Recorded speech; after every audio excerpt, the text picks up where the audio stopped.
You're watching the Focus Trip live stream. You don't know. You know why you don't know? Because you don't think. That's why. You don't think. You never figured out how to think, did you, big?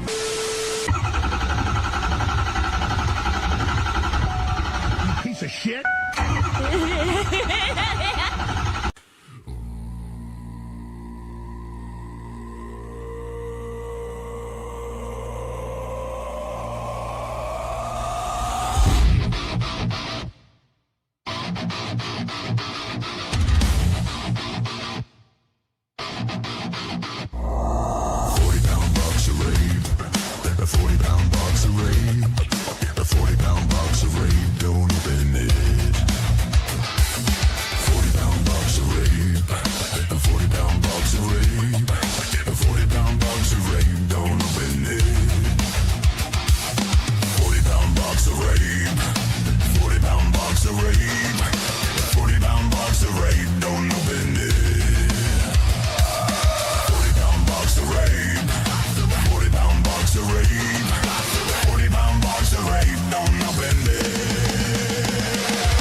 Good evening, ladies and gentlemen. Hope you're having a wonderful night tonight.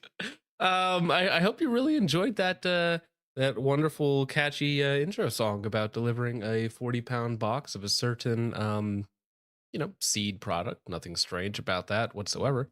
Hope you're all doing well tonight. We have a great show, the best show, or so I'm told, or some retard used to say. But before we get into that, Richard, Jake, Zanitka, how's it going? Speaking of some retard. Yeah, speaking of retards. That how's it wasn't going? very nice, Richard. I'm going to take that personally. Oh no, I was talking about me, good sir. Oh, Jake, It was a how is cell your phone. night doing? my night's fantastic. I'm actually about to do a live taste testing of the new Culver's macaroni and cheese. I'm really What? excited about this. It's going to be big, so We'll yeah, probably have that's to do pretty a much it. poll in the chat. All right, Jake, what's your top 4 fast food restaurants? Top 4. Mhm. Oh my goodness. Probably Culver's, number 1, obviously. I'd follow that with Taco Bell. Not because it's good, but just because it makes me comfortable. Mhm. Man, I don't even Mhm. think I need 2 more slots. Everything else All is right, just Richard, give me subpar. 2 more slots. So before I give you the 2 slots, are No, you guys just give me aware 2 more that slots. Taco Bell's chicken nuggets have like or chicken strips have 72 grams of protein in them? I don't know if that's accurate. I don't even know if that's physically That's possible for them to have that I much. know that's what I thought was crazy, but that's what the nutrition label Mhm. says. My 2 spots, I am gonna go with Popeyes and the other have to be Checkers rallies. Like they're both one and the same, Checkers and rallies. Okay, I don't know what that is, so I'm putting Jack in the Box as my answer in there. All right, so that's a poll, very important. And when Jake is ready, he can give us his rundown on the mac and cheese, because that's what my toddlers love to eat. It's mac and cheese. Dang. Oh, I mean, not that it's bad. You can enjoy your mac and cheese, but just saying, it's a comfort food. It's a very autism coded, like buttered noodles. Yeah, Autism I thing. I am autistic. I don't know if you know this. I load up my macaroni and cheese with stuff like chicken or tuna or just something. Load up as much meat as I can to get as much protein in there. And Sorry, I think it's in your Annie's what? You put tuna in your meat, what? tuna or chicken in the macaroni and cheese. Hmm. Yeah, That makes me and then uncomfortable. I have done the tuna. It is actually good, especially if you put some frozen peas in there. Like you don't get them too hot, but you just get some frozen peas. Get them warm, but then they got like a nice little pop to them. They're really good. 10 out of 10. yeah, I skip the peas, but I do put the other stuff in there. It's wonderful. And then I breadcrumbs and Parmesan on top. Yep. Don looks like he's about to have a stroke or something. I shouldn't My have goodness. streamed today. I called it quits when I woke up this morning. Gee. But you know, a tragic event happened the other day. I'm sure you guys have seen it by now, but the UPS crash, horrifying incident. I believe the current death count is up to 11. I believe that was 2 or 3 crew, sorry, plus other people just in the path of the wreckage. I'm sure you guys have seen this stuff, but the footage is absolutely nuts. We actually... Bro, get the fuck away from here, like turn around. Bro, no, hold on. I think it's gonna crash, bro. Holy shit. Holy shit. Apparently what had happened is as they were taking off, the left engine, now this is a much older plane, I forget the name of the plane, like an MD-100 or something, that was retired from civilian flights in like 2014. So it's been out of commercial like passenger flights for over a decade at this point. But what had happened was during takeoff, something happened with the leftmost engine and it basically disintegrated on the runway during takeoff. They were beyond the point of no return, which if you guys aren't familiar, there's a certain speed where you're going too fast to not take off. Because if you attempt to stop, you're just going to go off the end of the runway and then run through whatever is in front of the runway. Can't do that. So you do have to attempt to take off, circle around, and land again, because there is a point of no return where you're going too fast to slow down on the ground. They were already past that point, and tragically, we're obviously not able to do anything about it, really.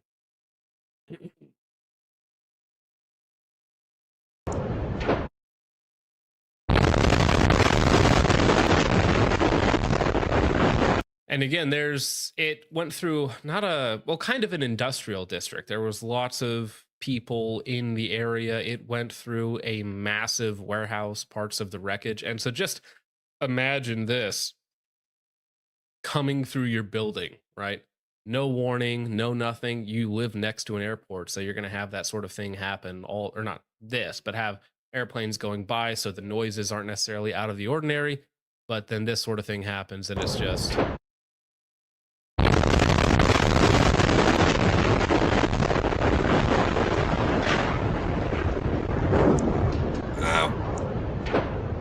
No, unfortunately, people are asking if it's AI. These are the 4 angles that I have seen go around, and I mean, you can look where it tore through. Like go ahead. I have another angle from a truck driver. If you haven't seen that one yet, I have it pulled up as well. But you can see on the actual runway itself, you can see the debris of the engine, parts of that leftmost engine just sitting on the runway. At some point during takeoff, the leftmost engine unfortunately allowed them to get up to speed, but then once they were at that point of no return, massive mechanical failure, catastrophic mechanical failure, and led to this. Now, I do apologize for the Hispanic women freaking out inside the car, but I mean, under the circumstances, you could understand why they are freaking out to such a degree. Oh my God! ¡Corre para atrás, papi! ¿Viste? Te lo estoy diciendo, Dios mío. Ay, pinga. ¡Ay, Dios mío! Pero qué pinga es. Vamos a ver. Papi, cuidado. Espérate. ¡Ay, Dios mío, señor! Pinga, And And I mean, getting out of there is the correct choice because one, the fumes are incredibly toxic, and you don't know if any secondary explosions or fires or anything else that could be coming out of that. Yeah, that's wild. I hadn't seen all the clips of this one. Bro, no, hold on. I think Yeah, I mean, you can see it's attempting to take off. They aren't able to take off. It rolls to the left, and that's it. And of course, you know, however many hundreds of tons of metal doesn't just slow down, especially when it's going, you know, what, 150 miles an hour or so. Right? I wonder Just- if it had like hazmat materials on board, or if that's all just from the jet fuel. Well, it's a UPS, so actually there's footage or there's debris everywhere. So some of them were actually gun magazines were in there, was just part of the normal UPS cargo, because there was actually a Ruger page that survived in some gun magazine, you know, in a big box that didn't get where it was going, and it was just spewed all over somebody's front porch, right? Because the debris went for miles.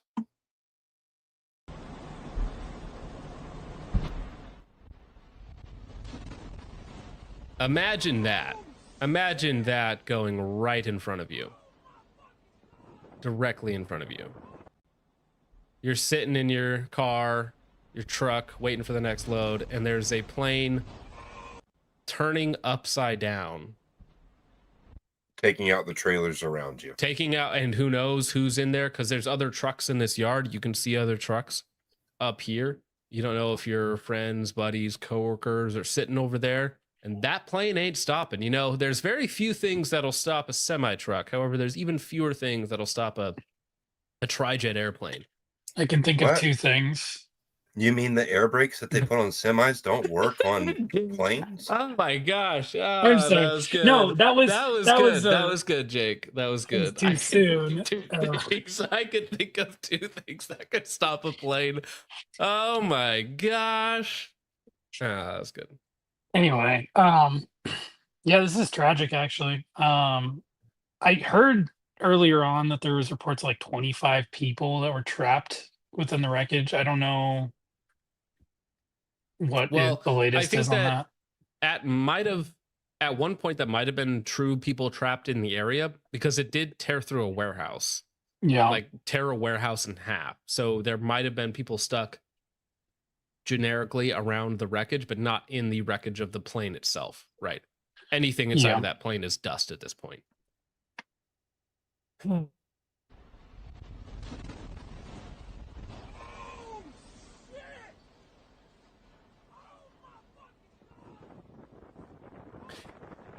Now, one thing, he runs out there to go inspect or to check it out or something, and pretty quickly he figures out, actually, I need to get in my vehicle and go, because he's only maybe 100 yards from this burning plane.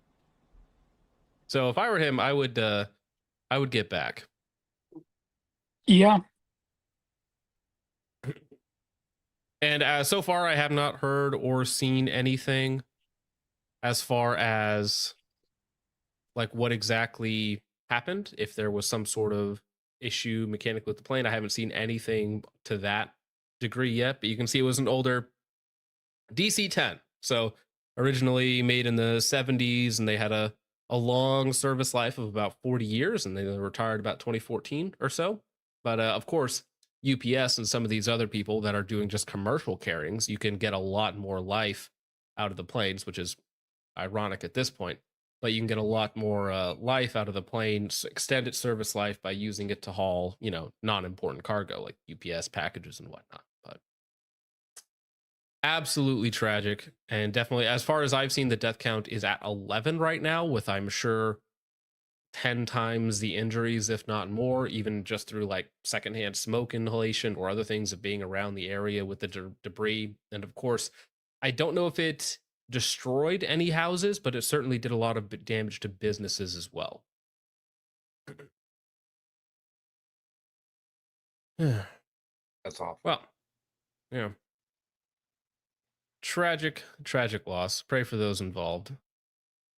Now, maybe as just kind of a palate cleanser, but a way to lighten the mood a little bit. Here we have perhaps the greatest police female interaction of all time. Complete incompetence on all sides. Jake, have you seen this? I have not seen this. No. Well, maybe before we get into this, can you give us your review of the Culver's mac and cheese? Oh, yeah. So it was an interesting experience. It wasn't Kraft. It wasn't like they just took some generic box mac and cheese and made it. The noodles had a nice texture. They weren't mushy. They had a nice tender spring to them. The cheese was good. Wasn't super flavorful. I would give it like a 7.5 or 8 out of 10. I would say it's solid. I would order it again. Mm-hmm. What would you say its value is? I think it's a little expensive for what it is. I don't know what exactly the price was, but it was definitely. We're like talking too under much money. $10. We're talking under $10. Yeah, right? under $10, but still not worth it. But it is good. I do enjoy it. Good, but not worth it. See, I would have been harsh on it because if like getting an 8 out of fast food, like that's pretty darn good. Yeah, that's high. That's way too high. Yeah, So- but okay, but I also have like autistic child tastes in food, so. well, yeah, then you Kraft should be mac more and cheese. selective. What's the Kraft mac and cheese is a 9.5 out of 10. Okay, dude. so it's not as good as Kraft's. You could stay at home and make. It's better not as mac good and as cheese at home. Kraft's. That is true. Okay. Well, then of course, yeah, it's not going to be worth it for value then. Now, when you can get a $2 or $3 box of mac and cheese for get way more and it tastes better. I will say I like it more than Chick-fil-A's mac and cheese because Chick-fil-A puts way too much of that like melted cheddar on top, and it's just kind of it's too much. Gotcha. Theirs is almost soupy sometimes. Yeah, it's weird. I do not care for it. You and Tom Foe can have the same autistic choice in mac and cheese. Some okay. Kraft Tom is Foe. okay. Now I gotta ask Jake, what do you think about Annie's? Annie's is like bougie. That's like liberal mac and cheese, dude. Don't even talk to me about the that. liberals came for our mac and cheese. Only reason why I ask is because they actually make one that's got like 15 grams of protein or something like that. Okay, well, that's not why I eat mac and cheese. I eat it for comfort. I eat it when I'm stimming too hard and I need to cool down. Okay. You start stimming too hard. I need mac and cheese. I need chicken nuggets. I got to take the edge off right now. Give me some mac Okay, and Hassan. cheese. Okay, right Hassan now. Piker over here. Need your mom to make you some chicken nuggets to calm Yeah. down. Let me just What am I supposed to electrocute do, my dog starve? real quick while I eat my mac and cheese. No, I'm a parent. I've upgraded to children now. Oh no! Much more satisfying. Speaking of satisfying, though, have either of you gentlemen seen this video? I have not. Okay, this is perfect. This is wonderful. So a little bit of a preface here. There's a woman going around stabbing tires. You cannot fix her. I have not seen the mugshot yet, but you guys cannot fix her. I don't know if this is her ex's car that she's stabbing, or a old coworker's place, or she's just a little up on the sauce. But she's having some issues here. So the police are going to come and attempt to restrain her.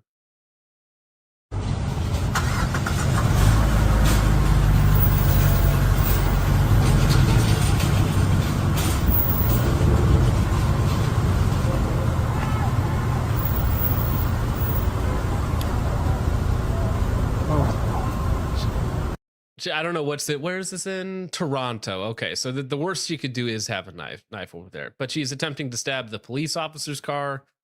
Not a great move. You know, that's a great way to get some excessive force used against you. Some could say that she deserves what's coming. What the fuck they're gonna do? And now listen, if I'm this cop, I'm going to try and keep, if I'm not going to shoot her outright, I'm going to try and keep this car between me and her. Okay? Because, like, I don't care if she's 5'5" and 120 pounds. I don't want to get stabbed with what looks like to be a rather large knife. I'd really prefer not to do that. Right? So I want something in between me and her. Well, it's either going to be taser right away. She's already attacked my vehicle. Or it's like, get down on the ground now. I'll give you 5 seconds. We'll see how that goes. It's funny you say that, Richard. It's funny you say speed bump in this video.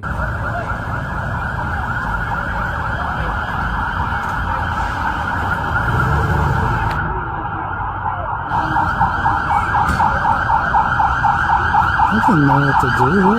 I love Instagram.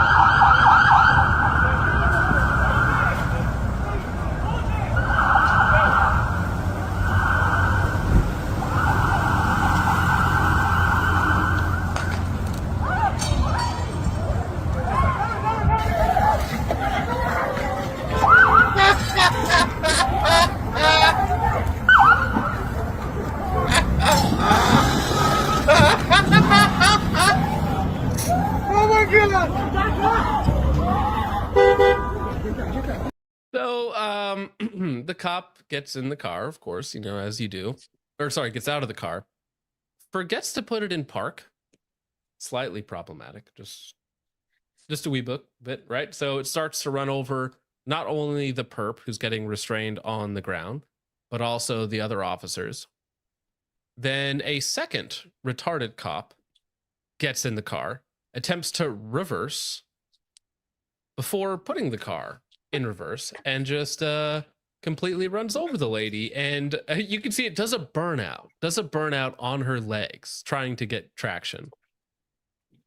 They put it in gear to drive forward and then hit the gas. The thing is, my God. it was already in drive, right? So for some reason, the cop thought it was in reverse and then decided just to floor it. So I just downloaded the video so that we can watch it without worrying about that. Just skip forward a little bit. Okay, I do want to say this. So the lady thinks that she's just going to walk away. The cop does the right thing, tases her in the back. The girl drops the knife. At this point, it's a 5'4", 120-pound girl, and there's 2 to 3 cops there. No problem, right? The knife is out of her hands. There's no worries. However, this guy gets out of his car before putting it in park, right? Just a little silly. Yeah, exactly. Be gone, thought. Thank you, Subarctic Psycho. Appreciate that. It's also what kind of cop stands there with anybody who's armed with a knife 6 feet away? Toronto, Canada. Why would you not have your gun drawn? Maybe that's crazy. Maybe that's against the law in Canada. I don't know. Well, this seems okay, crazy to me. From my perspective, which I think, let's just say the normie perspective, there's a woman who's been stabbing other cars. You get called to confront her. She has the knife, very obvious. She starts hitting your car with it. You get out of your car. She begins yelling at you, pointing it at you, right? Aggressively. This entire time, to me, she's a threat. So I would be justified in making her not a threat. Yeah. But I mean, some of these cops, I think Cody was in here earlier, said it. I mean, they'd probably arrest the cops for being too harsh on her if they just went ahead and shot her, right? Oh, yeah, they would. 100%. And this is Canada too. This isn't even some American hellhole. This is a Canadian hellhole. Honestly, John, at that point, I'm up in the tool. All right, I'm escalating. I'm not going to. How about a Ford Escalade? Chevy Escalade. I'm escalating the situation. I'm going to escalate. Something will happen. Because now they're going to get sued. They're going to just get sued. Probably, right, for damages, right? Because they accidentally hurt her. Because she was not a threat at that point. She got tased. She dropped the knife. Now we can just dogpile her, George Floyd her, and get her in the back of the car, right?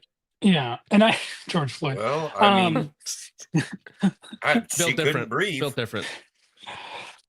Rest in power. No, I have seen videos, multiple videos actually, of cops forgetting to put their cruiser in park and then apprehending a suspect, and then the cruiser just drives over them as they're laying there on the ground. I've seen that at least two other times. Seen that too, okay. But I've never seen somebody cops doing that, right? And then women at railroad crossings for some reason stopping on the crossing itself, right? They see that the things start to come down, they move forward to try and beat it, and then they just end up stopping on the tracks. They can't go forward, they can't go back, and then they get out of their vehicle.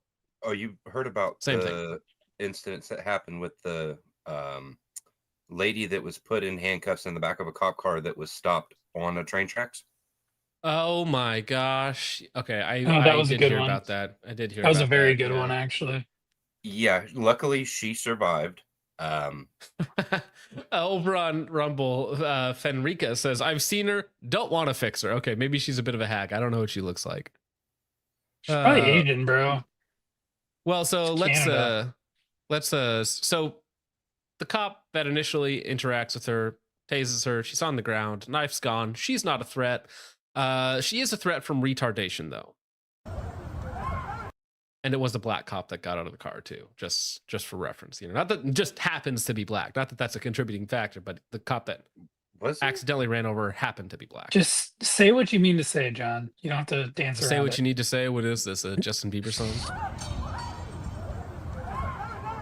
It's not Justin Bieber. Yeah, so now the car is directly on top of her, has mounted her, right? There are two cops stopping it from moving forward, although if it's on top of her, it would actually been better if it just kept rolling. And they didn't stop it, and then they just pulled her out of the way. But instead, I believe maybe it is the same police officer. Gets out. Yeah, it looks like the same guy. No, I think you're right. Really blurry. Gets back in his vehicle. Ooh, and just drags her. Oh my gosh. Like, obviously, I think she, you know, kind of deserves it, right? In a way, right? But there's another cop under there with her too that also got pushed along. And so now some lawyer is going to come along and sue for whatever damages, because I mean, broken legs, loss of tissue, traumatic, right? And whatever else you want to throw in there.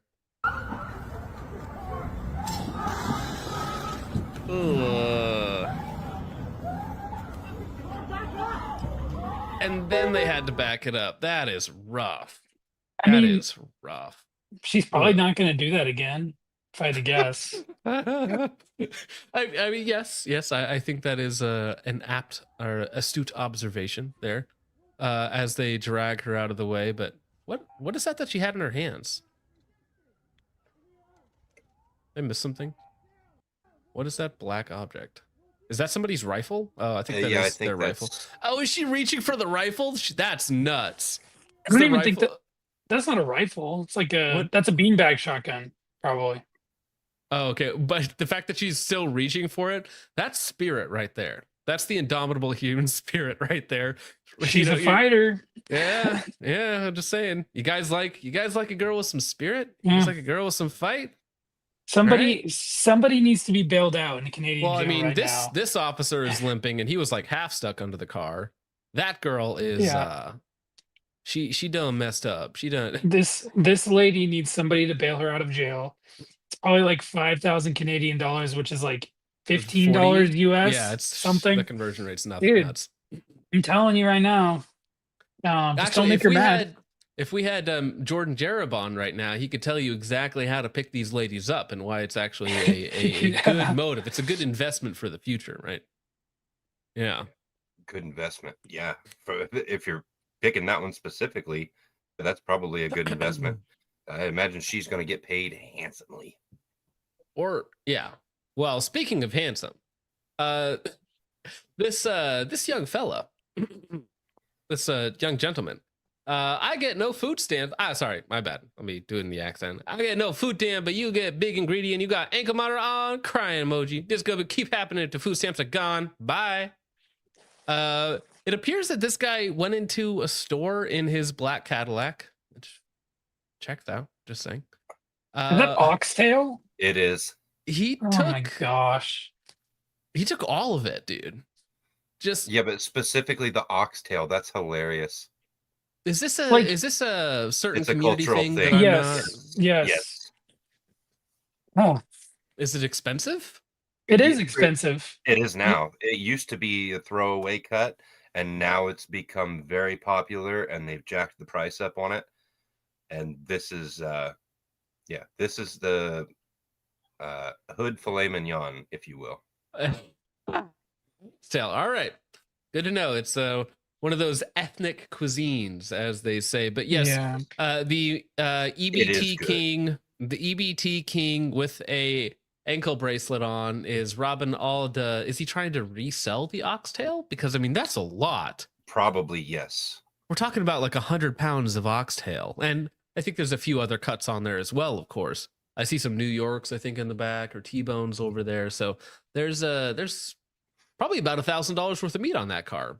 A couple Did you see $100 the at least. sisters that were caught stealing, quote unquote, groceries from a grocery store? And it turned out that the groceries were prime, a rack of prime rib, 6 or 7 live lobsters, and a bunch of truffle butter. They stole like $400 or $500 worth of stuff in just a couple bags, and then were going off when they got caught, saying that the security can't touch them. Okay. Mods, can we good luck ban with that. A2 Birdcage? He just said 6'7" in chat. Can we get that guy out of here? Get out of here, boomer. You think it's safe here for you? No, this is the old person's house. Jeez, gosh dang it. Oh my gosh. Yeah, dude. no watermelon. Well, that's the thing. Watermelon's cheap in comparison. So of course, like, you're not going to steal a truckload of watermelon. And you That's can like- grow that. What's a this is bad. It's like a black, what's that movie? National Treasure. It's a black guy staring at the camera. He's like, we're going to steal the oxtail. Instead of the Declaration of Independence, the oxtail. Well, oxtail is based. Some of you guys are a little So sus. I have little had sus. it before. 6'7", If they do it right, 6'7". put it on the smoker, slow cook, or braise slow in a crock pot, it is good. I've had people make a ossobuco, which is like an elevated pot roast. It is good. Now, Right. I don't know. Like, I'm guessing he just loaded up a shopping cart and pushed it out the door, because that's a lot of oxtail. That's a lot. I'm Richard, surprised you that need to turn over your white card. It's been I never revoked. had it. I never had it. It's been revoked. Well, of course, Lucifer. Of course they do. Oxtail is cowtail, you degens. I've never had it before, okay? My white card is intact. All right. You guys, sus. Yeah, oxtail is Sus. just a name for the beef tail. Yes. Well, moving on from oxtail and other hood delicacies, did you guys get, I'm sure everybody heard the tragic news of the legendary Dick Cheney's passing, and we're going to pour one out for the Halliburton stock, which, let me check real fast because it was down earlier today. Yeah. Dick Cheney is a very notorious warlord. He's an American patriot, a hero, Yes. a titan of the 21st century. In Halliburton we trust. Name another, like, he might actually be top 10 most influential people of the 21st century so far. Might actually be a top 5, top 10. Technically, yeah. And he also, fun fact, he does have that the CONUS casualty, not a kill, but a casualty, because he didn't shoot that guy. Well, I mean, listen, if we're gonna pull a Nick Fuentes, there's a lot of things I admire about his consolidation of power and the way he was able to work behind the scenes to make himself and others filthy rich at the expense of American blood and taxpayers, and get us involved in things that probably shouldn't be involved in. There's just things to admire. Okay, there's just things to admire. You think he went to heaven? That's between him and God. Yeah. That's between him and God, and I would absolutely pray that he did. At the very least, he made it to Valhalla. That's all I want to say. Yeah, or Agartha. He'll be waiting for you, brother. Don't worry about it. But actually, Halliburton stock is up today. And according to 27 analysts, it's actually a buy stock right now. So it's looking pretty good. So Dick Cheney doing his job from the grave, making sure that stock goes up. Dick Cheney was American Stalin. Yeah, exactly. Cash is the gate guard at Agartha.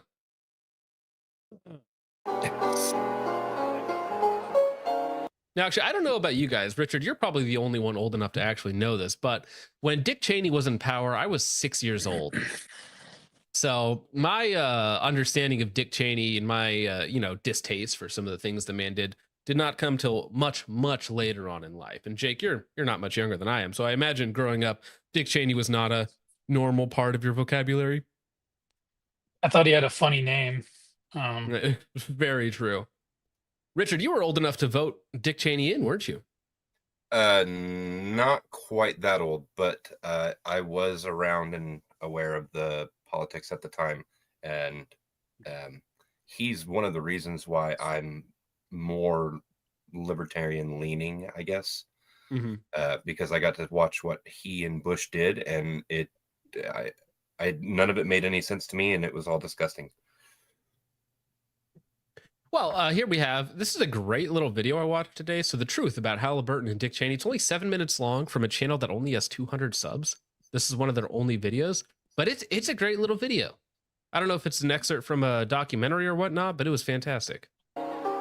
We have a snapshot in time after September 11th where at least 71 companies that we were able to identify are starting to get contracts to go in Afghanistan and Iraq.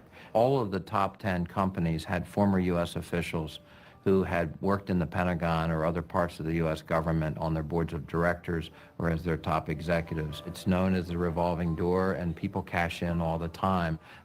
It's very SIG coded, and this sort of thing is absolutely still happening today. Maybe not quite as overtly, but it is honestly,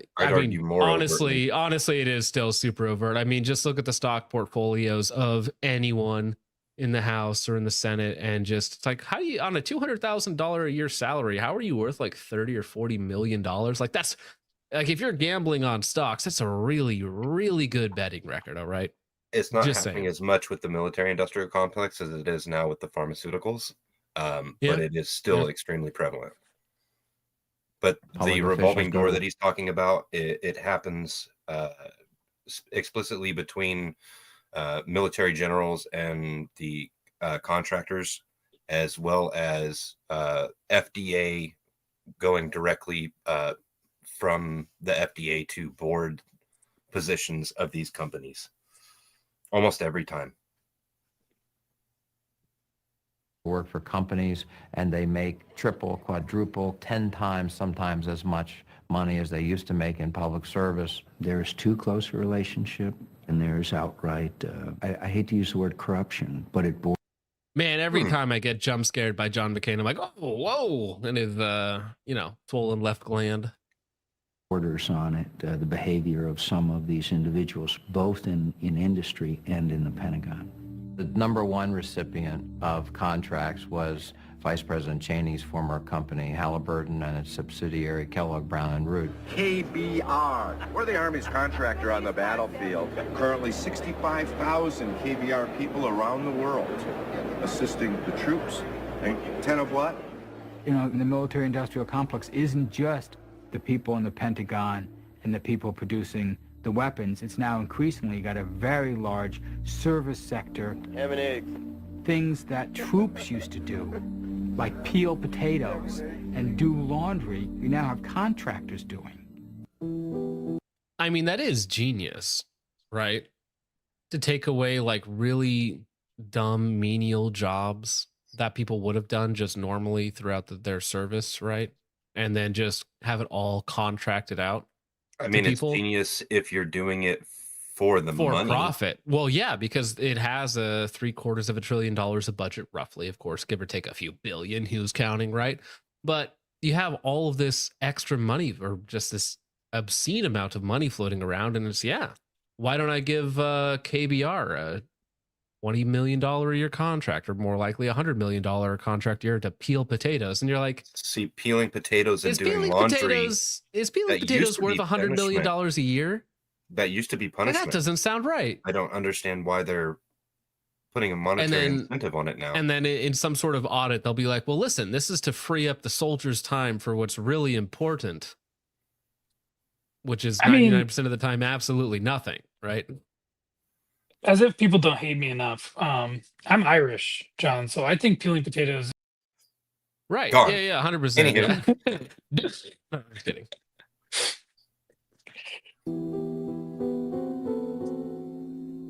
Congressional critics are questioning whether Dick Cheney helped Halliburton get billions. The FBI has revealed it is expanding its investigation into how Halliburton Company billed taxpayers for its contract work in Iraq. And it now appears some of those contracts were awarded with the knowledge and approval of the vice president's office, which would seem to contradict his previous statements. As vice Well, it is very funny that the vice president was okaying a lot of these deals with a company that he had ties to.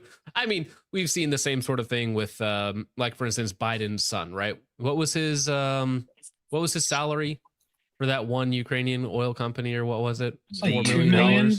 Something And- insane, right? And he's on the board And of if you want directors to for get what reason? into the specifics as to why we can do that sometime, there's a lot of good information out there. But to be on a board of a oil and gas company, and they also did additional geological surveys and stuff, but he didn't speak a lick of Ukrainian. He wasn't familiar with the industry, and he was making like $2 million salary plus bonuses, plus all of his travel expenses and everything. So yeah, I think it'd work out to like $3-point-something million. But the guy who owns Burisma is That's the one, Burisma. yeah, he's also the guy who founded Azov Battalion. So interesting character. It's funny little connections. You know, you just play connect the dots with all these people, and you realize it's a club. It's a He big was club. forced out You're of not in it. Ukraine in 2015, and he was forced to take refuge in Switzerland before getting citizenship in Israel. He's a banker. He used to own Privat Bank.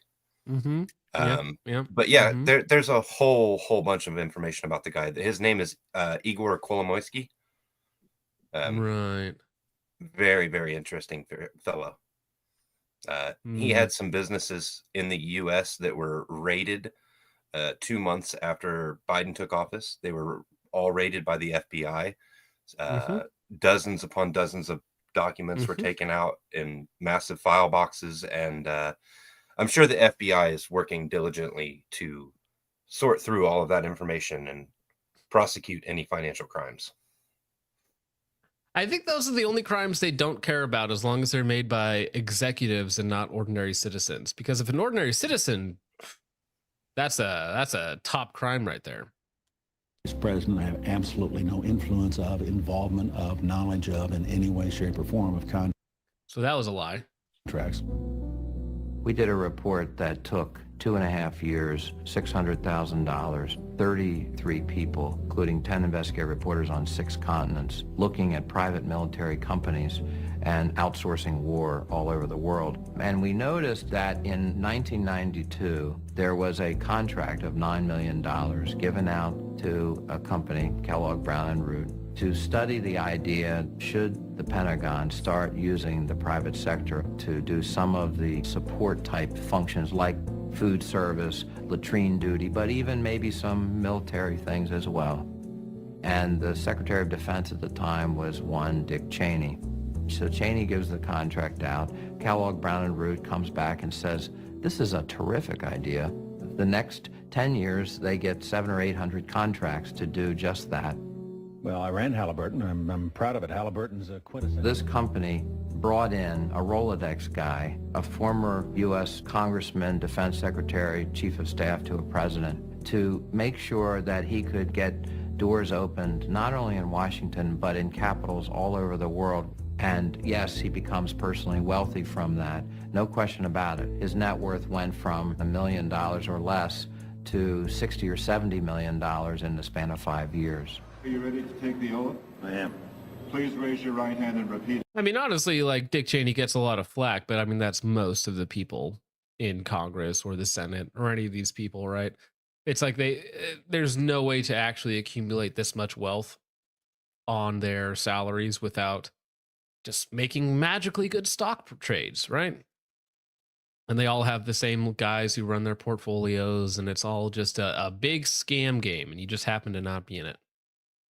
No, it's the United States of America, and everything I just said is entirely legal, and it is our system of legal corruption. It looks bad. It looks bad.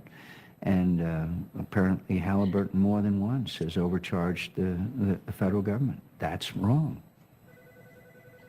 How would you tackle a problem like that? I would have a public investigation of what they've done. So, What's that? Vice President's on the phone? Okay. Probably have to take the call. Now, if that is real timing, the way that that played out, that he's in the middle of this interview, right, talking about Dick Cheney, and then the vice president calls him right as he's saying that, oh, we should investigate this guy for his ties with Halliburton, right? If this actually played out this way, I mean, you couldn't time it better if it was a movie, right? How would you tackle a problem like that? I would have a public investigation of what they've done. So, What's that? Vice President's on the phone? Okay. probably have to take the call. Okay. Whenever you get into a situation where anybody's got unwarranted influence, it has. That was the last time that he mentioned Halliburton and investigation in the same sentences. Just a little phone call to make sure Mr. McCain's keeping in line. It's like, listen, if you don't, ask for an investigation into me, maybe we'll let you run against Barack. And what was it? 2008 or 12 that McCain ran against Barack? McCain paid. That was 8. 8. Yeah. Okay.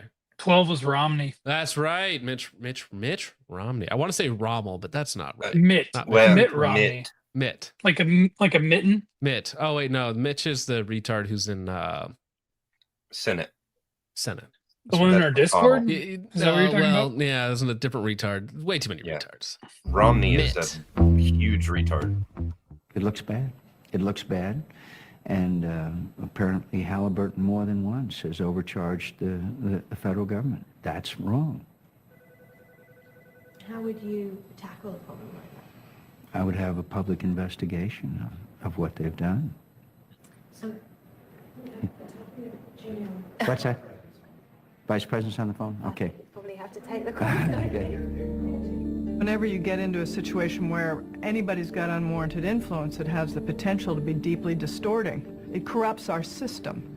You don't have to show that he directly came in and hit the cash register button, the door flew open and he took some money out and put it in his pocket. It's to say anybody allocating things at the Department of Defense knows who the vice president is, knows what his connections are in Halliburton. We have a process that has a seamlessness where the corporate interests that stand to benefit are so intertwined and interwoven with the political forces. Yeah, this doesn't cover that, but yeah, also the guy that he accidentally shot then later on apologizes to Shane. Sorry for being in the way of your gun there, man. My bad. Won't happen again. I'm truly sorry about that, sir. That the financial elites and the political elites have become the same people. You do have to follow the money. If you follow the money here, it's not so much that Halliburton wanted a war, so they told Dick Cheney to go get one for him. It wasn't that. But you do get a willingness to go to war. Ayes are 296. The nays are 133. The joint resolution is passed without objection. You get a willingness to look at the cost-benefit scenario. American people who have a son or a daughter that's going to be deployed and maybe shot at, maybe killed or maimed in Iraq, they look at the cost-benefit and they go, I don't think that's good. But when politicians who understand contracts, future contracts. Yeah, Dick Cheney goes, I take that deal. You take that deal? I take that deal. Damn good deal. When they look at war, they have a different cost-benefit analysis. The defense budget is $750 billion. Profits went up last year well over 25%. I guarantee you, when war becomes that profitable, you're going to see more of it. I don't know how you would want to assess the reasons the United States went to war in Iraq. But ultimately, you have to ask yourself at the end of the day, does any of this contribute to whether or not we are making valid and appropriate decisions about our conduct of foreign policy?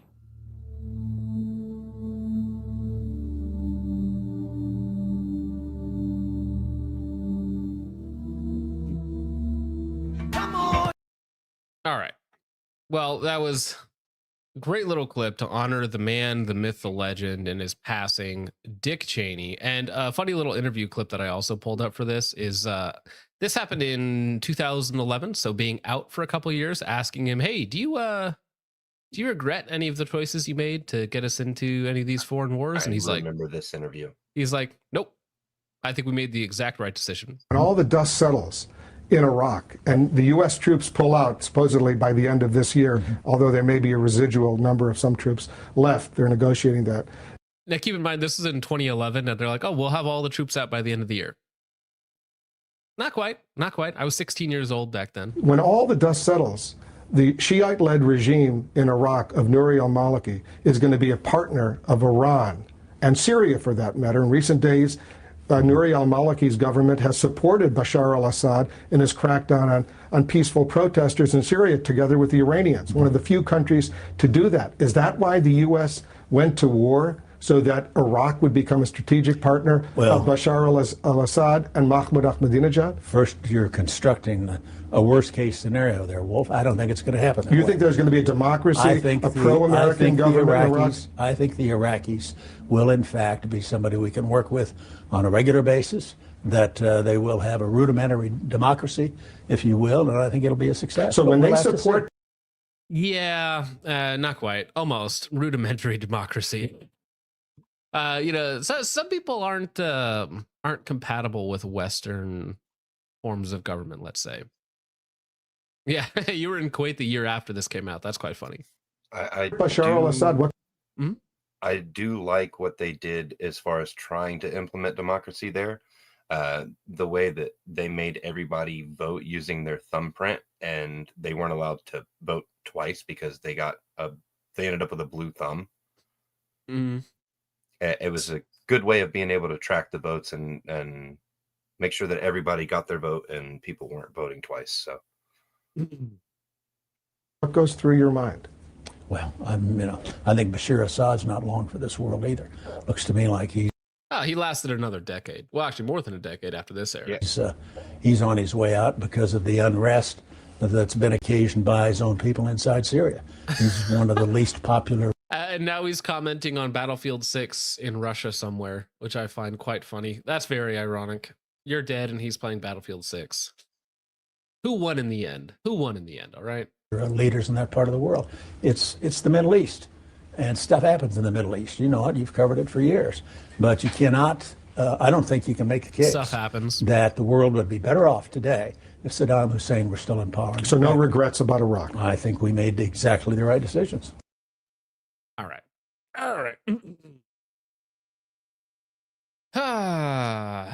Yeah, nobody said anything positive about democracy, only that it's not compatible with certain populations across the world. That's all. I just said I like how they tried to implement it there. Yeah, it's like democracy with guardrails, to make sure that these people are not entirely retarded. Too late. Generations of inbreeding. Yeah. This isn't what you asked for? It's like, no, not quite. Let me see, actually. So, funny little update, and this kind of ties into our gun control stuff that we're going to talk about in just a second as well. But there was some voting going on last night. What's Mamdani? Is that his name? Mamdani? Yes. Mamdani. Oh no, please tell me he didn't. Okay, good. He didn't remove all of his replies yet. So, retarded liberal, arm your friends, right? One of these kind of quote unquote lefty gun owner types, right? Very liberal, very progressive, but wants people to be armed. Obviously, arm your friends. All of these people are sort of just useful idiots, retards, if you will, for the powers that be, because they want somebody like Mom Dama, right? Aura farming with his those rice hands right there. Aura farming, if you will, right? You mind if I lib out a bit, which is a very gay thing to do. Don't do that. Don't lib out even a little bit. But of course, he limits who can reply to him. And, just Mom Dami, not that long ago, we need to ban all guns. We need to ban all guns. Oh, by the way, hey, we need to ban all guns. Oh, hey, by the way, we need to ban all guns. A little bit of an oof for a retard who wanted to, quote unquote, arm your friends. These people are absolute morons if they think that something like this is going to be compatible with their Western liberalism, right? These two worldviews, their end states, are completely diametrically opposed. So I don't really consider this much of a win. Well, did you see the video and article that I linked to you where it was Jew Yorkers for Mamdani. That's their phrase, not mine. I know.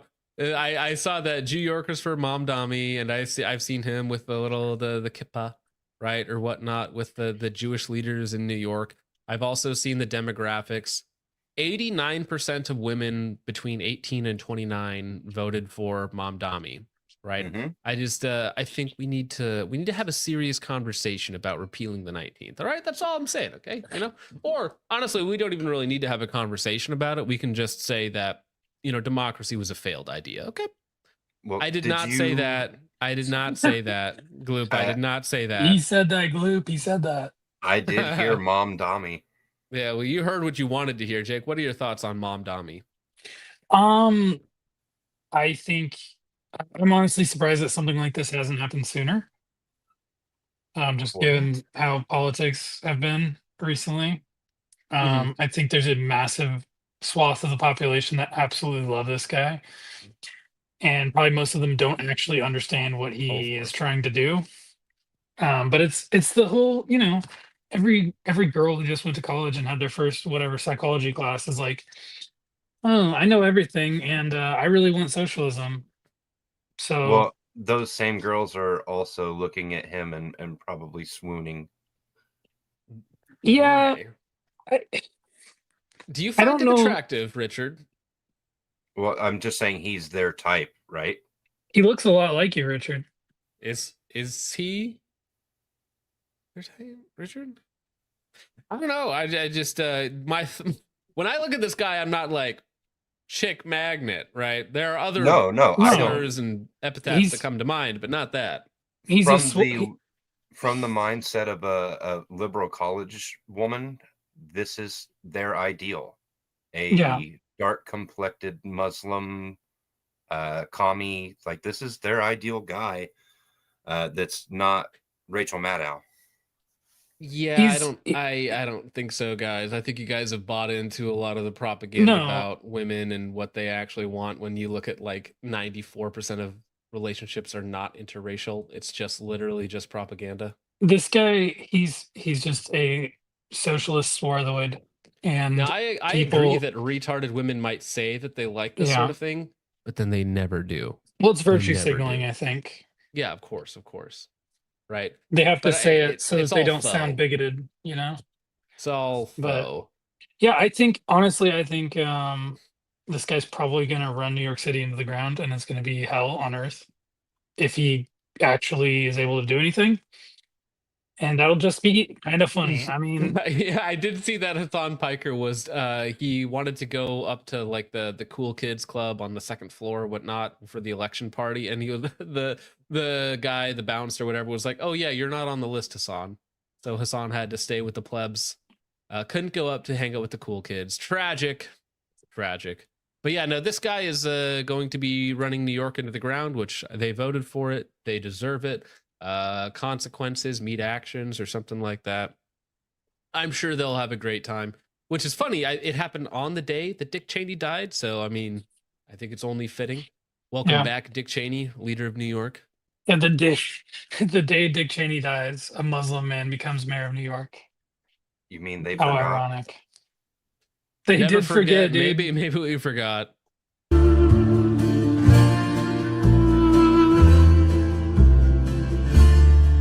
Durka Allah, Muhammad Jihad.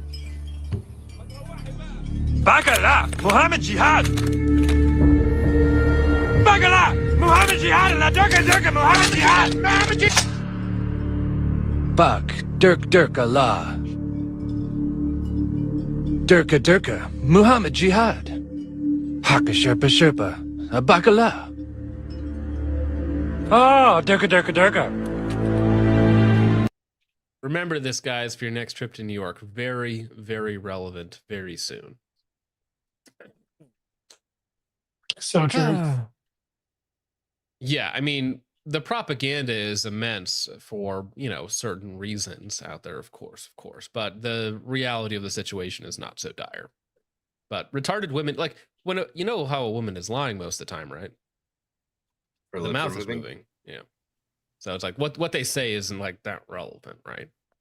Sabartic Psycho for 2 says, not my heckin' Ruger, no! Well, yeah, we're going to talk about Ruger because Ruger, I was hoping Bones would be here because Bones wanted to hang out and talk about his precious Ruger, which is now under attack from gun control orgs because Glock gave them the foot in the door. I think Bones was busy. I think he said something about evicting a single mother, something like that. Yeah, I told him he should evict them with a gun live on air, but he didn't want to do that. So heckin' based. Yeah, I mean, gotta do what you gotta do. At least raise the rent or something. Well, I mean, he lives in the Illinois area, so I mean, there's plenty of them in Chicago. Doxing. Wow. Yeah, we all needed to know that, Richard. Hey, actually, he's at this apartment complex right now evicting someone. One of you liberals should go do something about it. You guys should protect the single mom. Yeah, I like you're gonna be able to point out a fucking so many of those in Chicago, like finding a needle and a stack of needles. No, protecting cougars. A literal stack of needles. Yes. Karl Marx is retarded. Throw a commie from a plane for 5. Says, what happened in Pennsylvania and Georgia last night is scary AF. I sent you the election results on X. We are in for rough times ahead. I don't think so. So, I mean, people are like doom and gloom because like, Republicans lost big in this. It's like, well, first off, Republicans are losers, right? They're destined to lose. That's their lot in life, is to lose. Also, this is just political polarization, right? This happens every couple of years, right? If Kamala was in power, I guarantee you there would be places swinging red because they would be motivated, right? When your guy is in power locally, these people are not motivated to vote. And Republicans have done a really terrible job of voting locally, of actually being interested in local politics. They get focused on the big ones. When they win the big ones, they don't care about everything else, right? This is unfortunate. Get complacent extremely easily. This is unfortunate. It's bad. It should not happen, but this is how it's going to go. Political polarization of America. It's been the trajectory since 1965 and before that as well. Right. Yeah, I think if Kamala got elected, we'd probably see Nick Fuentes becoming a governor of some state right now. you might not be wrong. Give it 4 years. And we're gonna have some wacky right-wing politicians. That's what I'm like, actual in-power politicians. Karl Marx is retarded. Threw a commie from a plane for 5. Says, PSI, Karl Marx and Jimmy Kimmel, you have to marry one, kill one, and F one. Go. I'm gonna have to marry Jimmy Kimmel because he has the most money. I'm gonna kill Karl Marx out of principle. And, well, you know. Well, I think you're already... we'll leave it at that. Karl Marx is retarded. Throw a commie per plane for 5. Says, I carry a Car 38 snubby, an O-light, and a flashlight for my EDC. I think you misspelled that there, sir. What are you people carrying? Well, you see it behind me. There's a Roland Special Ed on the desk. That's my concealed carry gun. No, right, you can still carry Rabbi Peely. I just whip out my peel when I need to get into a bank. Thank you, Karl Marx. Appreciate that, sir. What a wacky EDC loadout. Karl Marx is retarded. Throw a commie for a plane for 2. Says, it be smelling like chitlins up in here. I have to take away your white card, sir. Sabartic Psycho for 5 says, Republitard voters never turn out for local elections. Lazy. Someone remind them that you especially don't want commies on the school board. Yeah, 100%. That's the thing that a lot of voters don't get, is you don't just want the presidency. You want everything. You want your people to have all of the power. You want your enemies to have none of it. Yeah, I would argue that in most cases, that like things that affect your day-to-day life, the presidency matters the least. Local office is far more important for like day-to-day. The presidency is like the overarching direction, right? Usually, right? That's going to have like trickle-down effects to basically everything. But your local election is going to directly affect you. Yeah, it'll directly affect your day-to-day life, like the community you live in. Well, it's like whatever tax policy that some, retard in Congress is proposing. If your local taxes go up by 2% and your other things like your housing or whatever else it might be for some school grant, that's going to affect you like right now, right? Yeah. The light sport for 5 says oral board in 2 weeks, boys. Pray for me, like for a job, not what PSI does with 5 future scholars. Okay, are we talking about oral board in 2 weeks? What kind of job is? Am I missing something? Means. What is oral board? Is that for? Is that for like being an attorney or something? A lawyer? Oral board? What does he mean? Getting like boarding, like onboarding process? Are we talking for the military? Or are we talking for law school? What are we talking about? The light sport? I will pray Context. Context. Yes, light sport. I know you're still here. Let me know. We will pray for you. What are you orally boarding? Oh, going back to law enforcement. Okay. Yes. Absolutely. He's orally boarding 2-week boys. Okay, Rabbi that's what it Shmuley. said. The DA Derek's horse cum collection for 5 says my wife's bull said if I finish the whole jar he set for me, I get to keep my switch, guys. I hope they let me bring it to court. The things I read for $5. Thank you,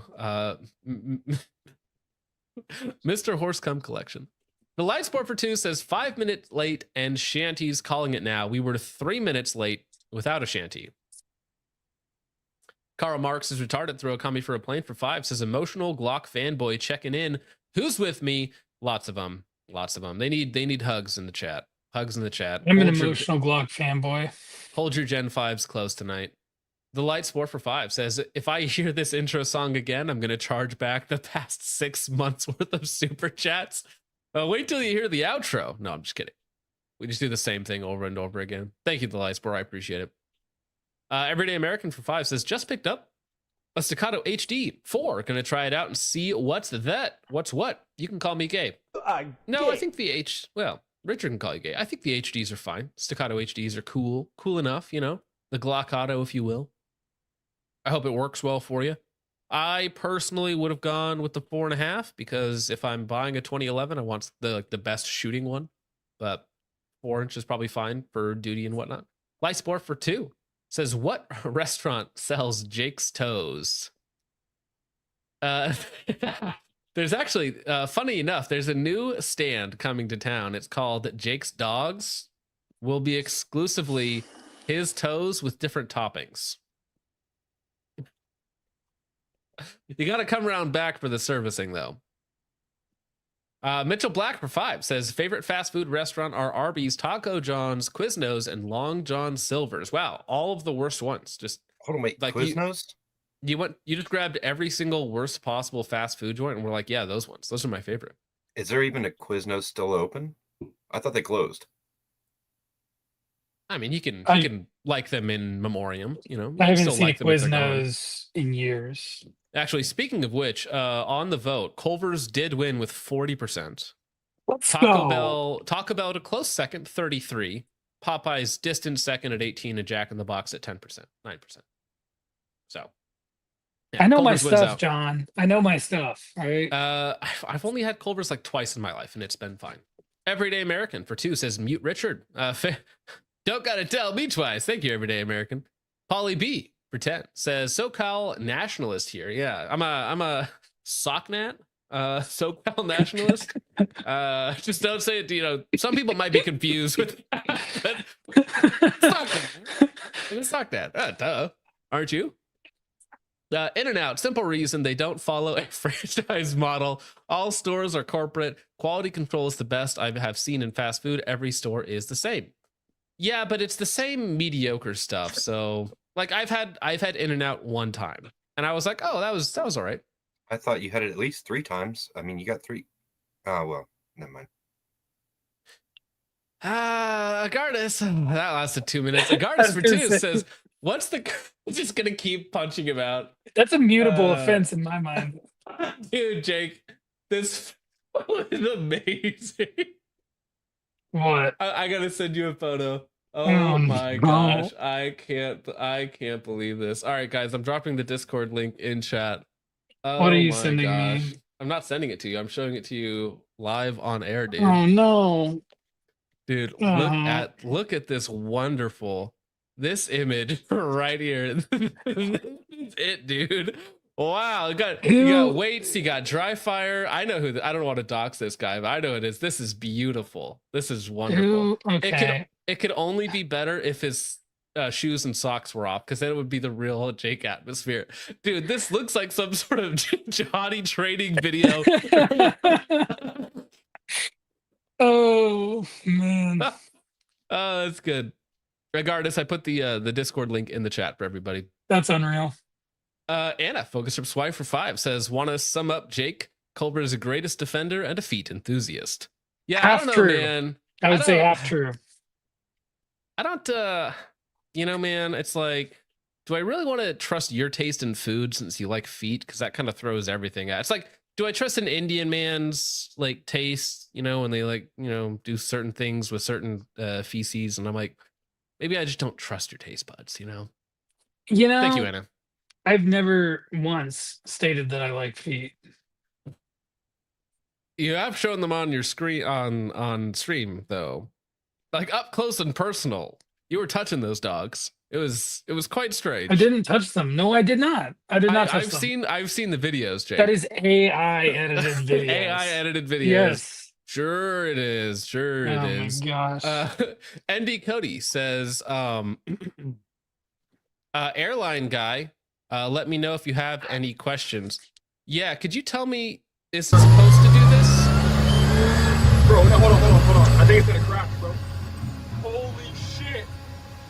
Holy shit. Is it supposed to do that? Or no? I think I know what the problem is. I think the front fell off. Yeah, there's just a couple issues there. Where did that image go? I want to bring it back to that other image though, because it was such a good background.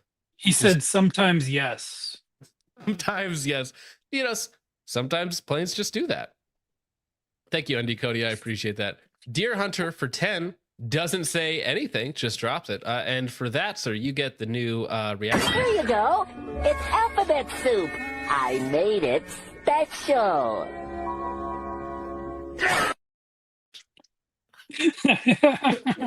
Thank you, Deer Hunter, sir. I appreciate that. That's great. Mitchell Black for 2 says they're alive, right? No, no, it's very sad. It's a very, very, very dark gallows humor, but no, they are. Thankfully, the plane was carrying packages.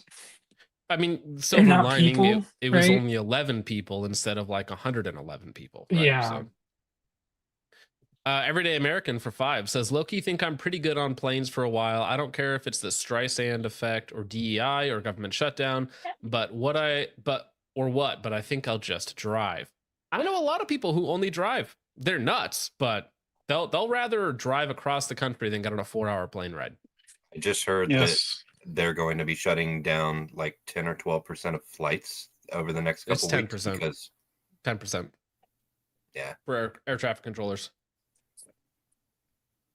Well, now to be clear, TSA, this plane crash has absolutely nothing to do with budget cuts or air traffic controllers, unless one of them was also the mechanic for some reason. This has nothing to do with them whatsoever. I think we can make this Trump's fault, actually. Somehow. If we try hard enough. Speaking of hard, Focus Trip's wife for 5 says, I'd stay in Jake's basement voluntarily if he bought me Culver's custard every day. See, this is women, all right? All right, you buy them pizza, you feed them, you give them an air-conditioned basement that's heated, cooled, even has like a little doggy bed down there. And they would trade up instantly for a milkshake. That's loyalty right there. That's the thing. That's this loyalty. Isn't women. This is a man pretending to be a woman. You think this is a man? I guarantee you it is. Yes. Ooh. And that's what makes it worse. That's what makes it worse. Chudberg McGilstein for 2 says, making a batch of Nog tomorrow. Gonna be peak. Yeah, you would. Let's go, Mr. McGilstein. Yeah, of course. Yeah, Nogger's greatest defender there, Jake, as well. Tarke for 2. Used to love Popeyes. Too inconsistent. Culver's always wins. Well, hey, guess what, Jake? You got the furries on your side as well. I don't claim that one. You got furries and foot fetishists. Favorite place is Culver's. All right. You guys should write an ad together. Popeyes is not inconsistent, sir. You can always count on getting mugged or stabbed. Hey, John, you have a CZ, right? Do I? Yeah. I don't see one. Can you prove that I have one? You own one, right? Do I? Don't you own like a Shadow 2 or something? Do I? I don't know. I don't see it, Jake. Can you prove that I own it? What are you accusing me of right now? Huh? You know who else owns Shadow 2s? Gays. Yeah. Mm-hmm. Mm-hmm.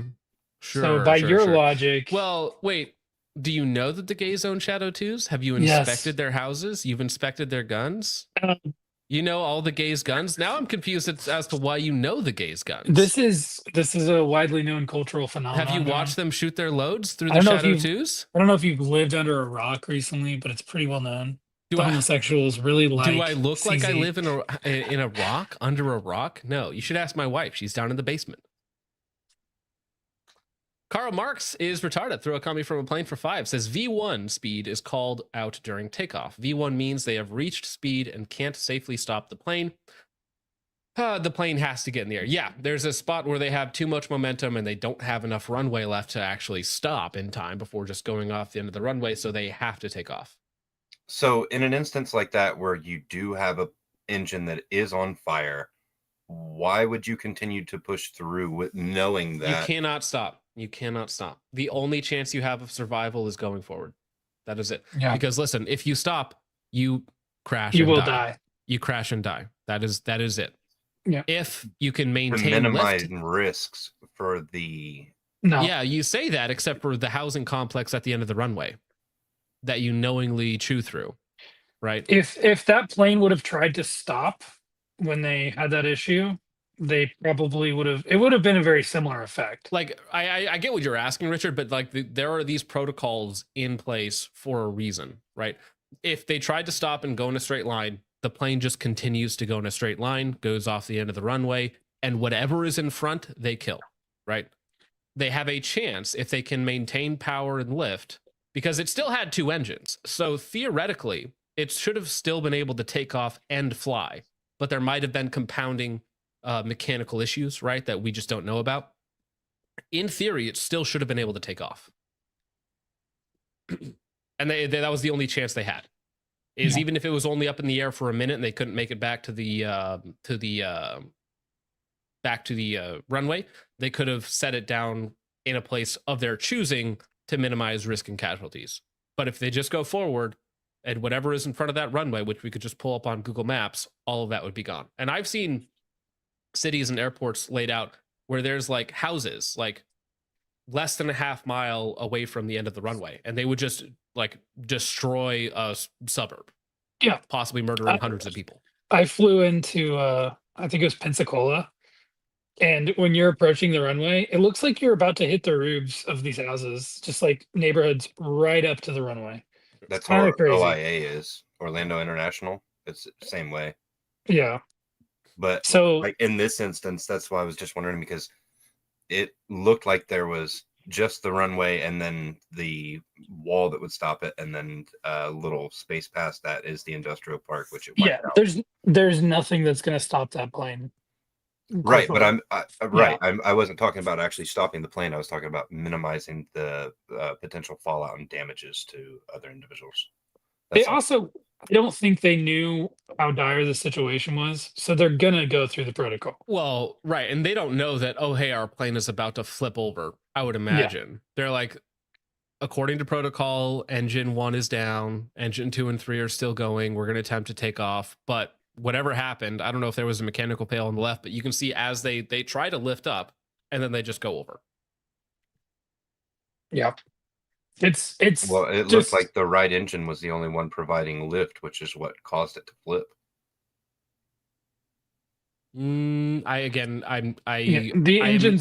I've been told that these planes can fly on 1 or 2 Yeah. engines. The So I'm engine not does sure not- what happened. the engine does not provide lift. It's the wings. But He means like thrust. I Yeah. know what he means, right? but it's just one of those things. There's probably nothing other than them catching this when they were doing maintenance. There is nothing that could have prevented this.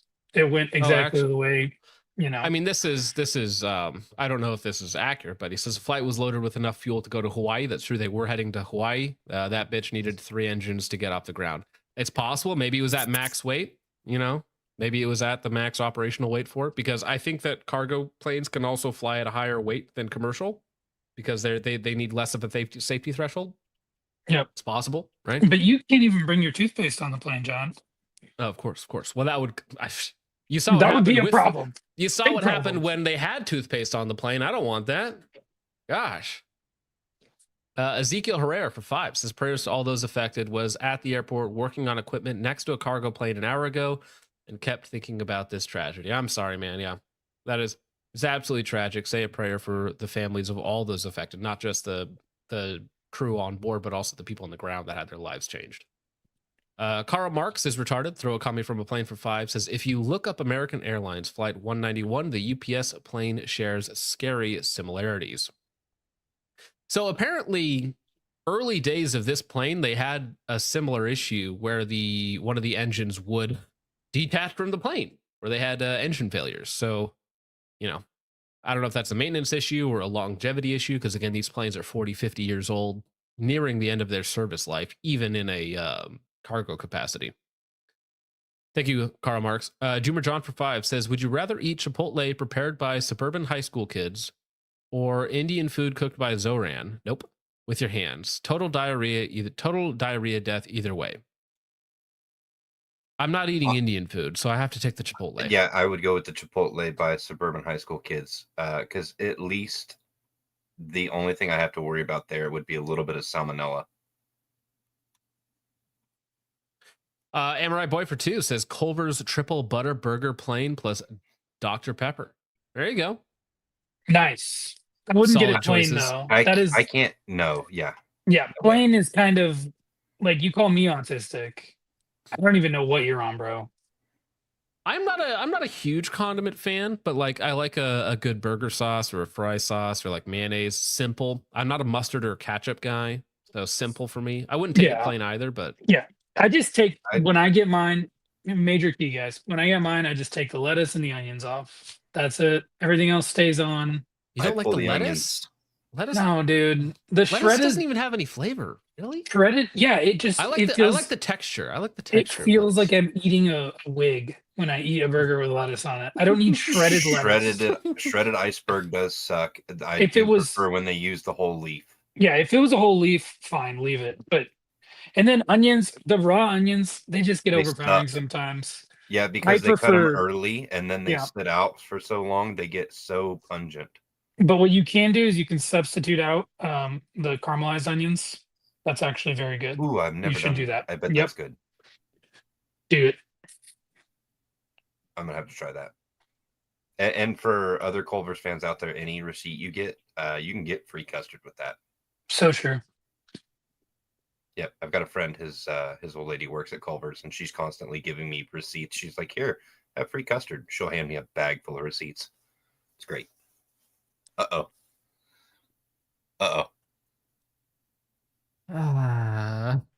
I'm so sorry, Jake. I'm so sorry, Jake. You had to find out this way. Jake, you know we love you, man, but we got to disavow you. Don't post your feet pics on the timeline like that. Thanks. It's not you. It's me. Probably this is my 911. That's rough, dude. Well, This is your kind Tower of- 7. Kind of like your 911, dude. This is not Jack in the Box. This is Culver's, and we do not associate ourselves with this Jake person or his feet pics. Oh, damn. Damn. what Jake is demented- getting murdered. What Jake is demented getting person murdered right now. What evil person who is supposedly my friend is cooking up these just slanderous statements? Dude, absolutely slanderous. Who would ever post something like, where is it? Let me find it.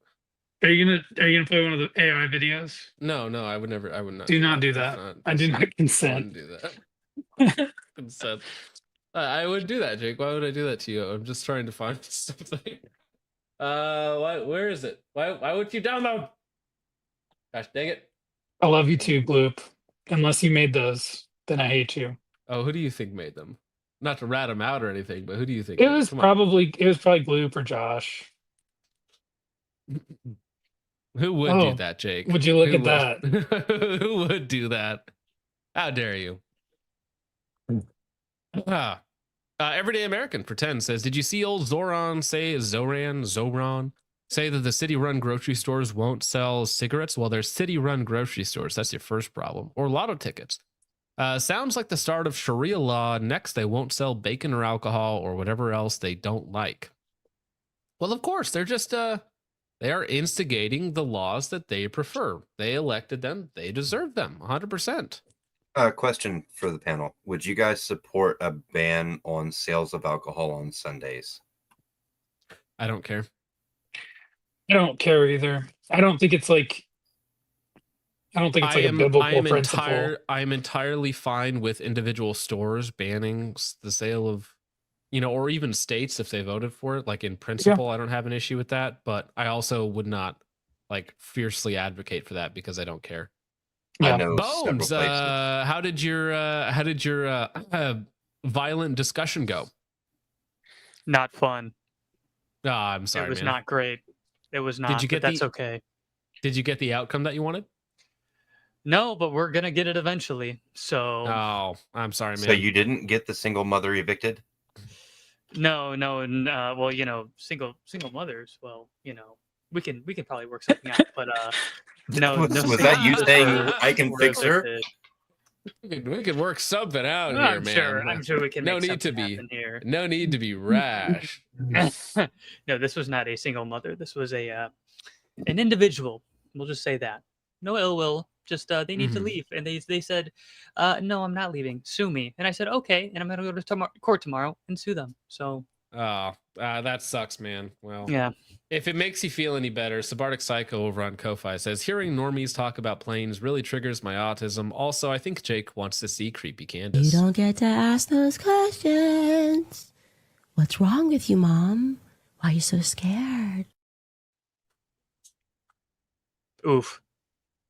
Every time Jake gives one of these death stares, I love it so much. It looks like a hostage video. It looks like he's about to like cut off a Christian's head or something like that in some form. Like blue eyes and some Aryan genocide. They're green.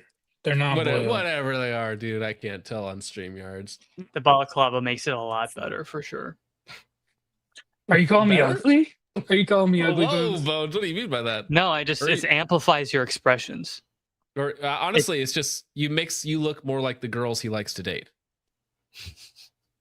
That's all. Oh my goodness! Reminds him of those single mothers. Actually, not a lot of single mothers in that community, though. I wonder why.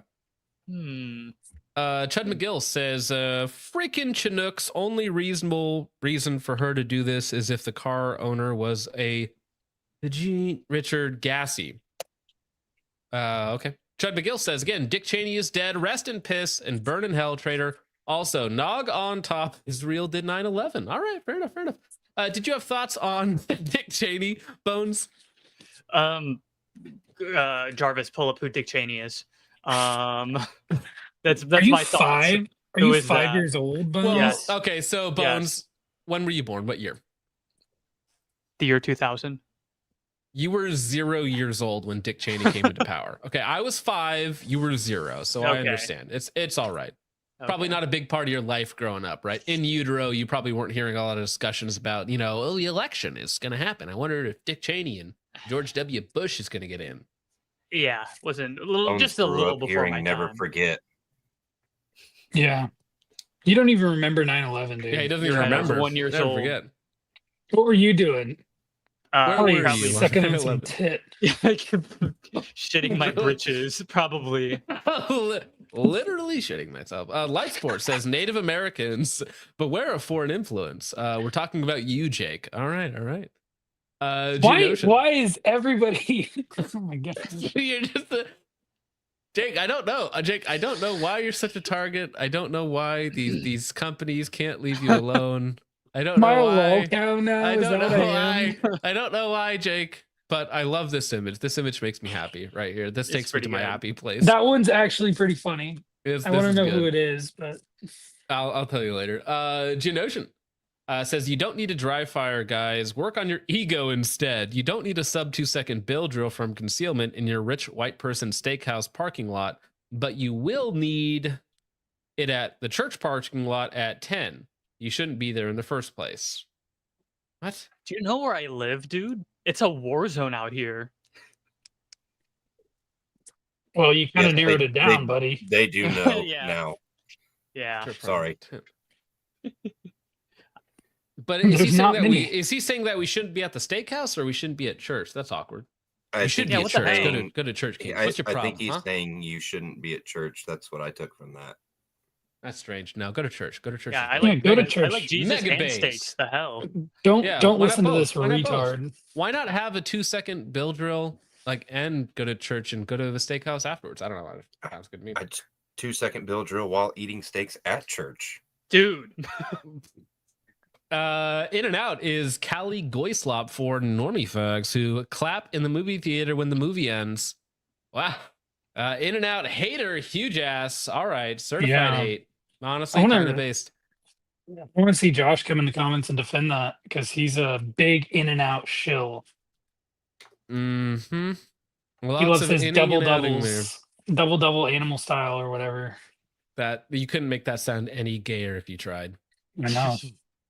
All right, speaking of gay stuff, and perfect timing for Bones to finally hop on now that he's done dealing with his infestation. Costa Mora says Michael Bloomberg extorting another gun company with the promise of ruinous litigation. Pretty clear, every town is controlling several state AG offices and legislatures, and they will use this easy to convert logic on AR-15s next. I agree. So this is from the Reload After Glock redesign. Leading gun control group calls on Ruger to discontinue popular pistol. Now that being the Ruger RXM.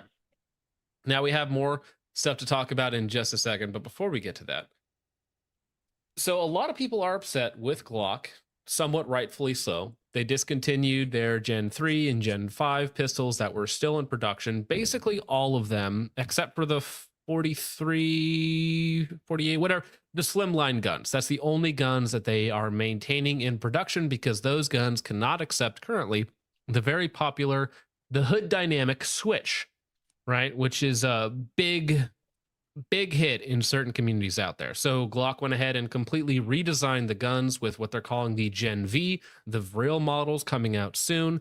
As far as I'm aware, nobody's even seen one yet. I know a couple people that have shot them, but I don't think there's any pictures that are online yet that you can just find of what they look like. But they've been modified so that they can no longer be an instant hood classic with the switchology, right?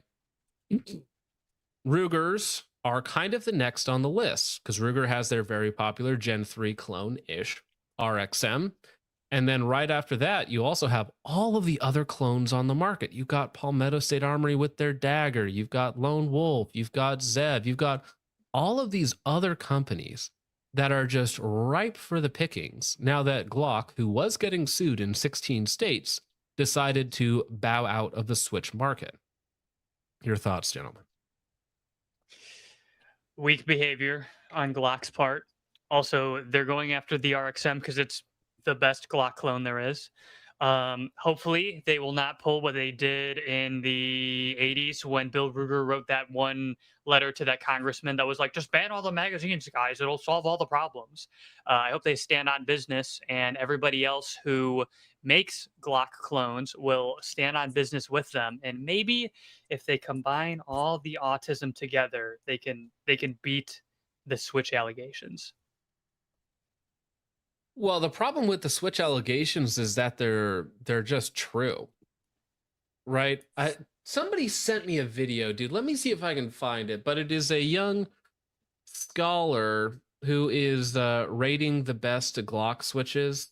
Let me see if I can find this. I think what is the lawsuit about? Sorry, I didn't mean to cut you off, Jake. Sorry.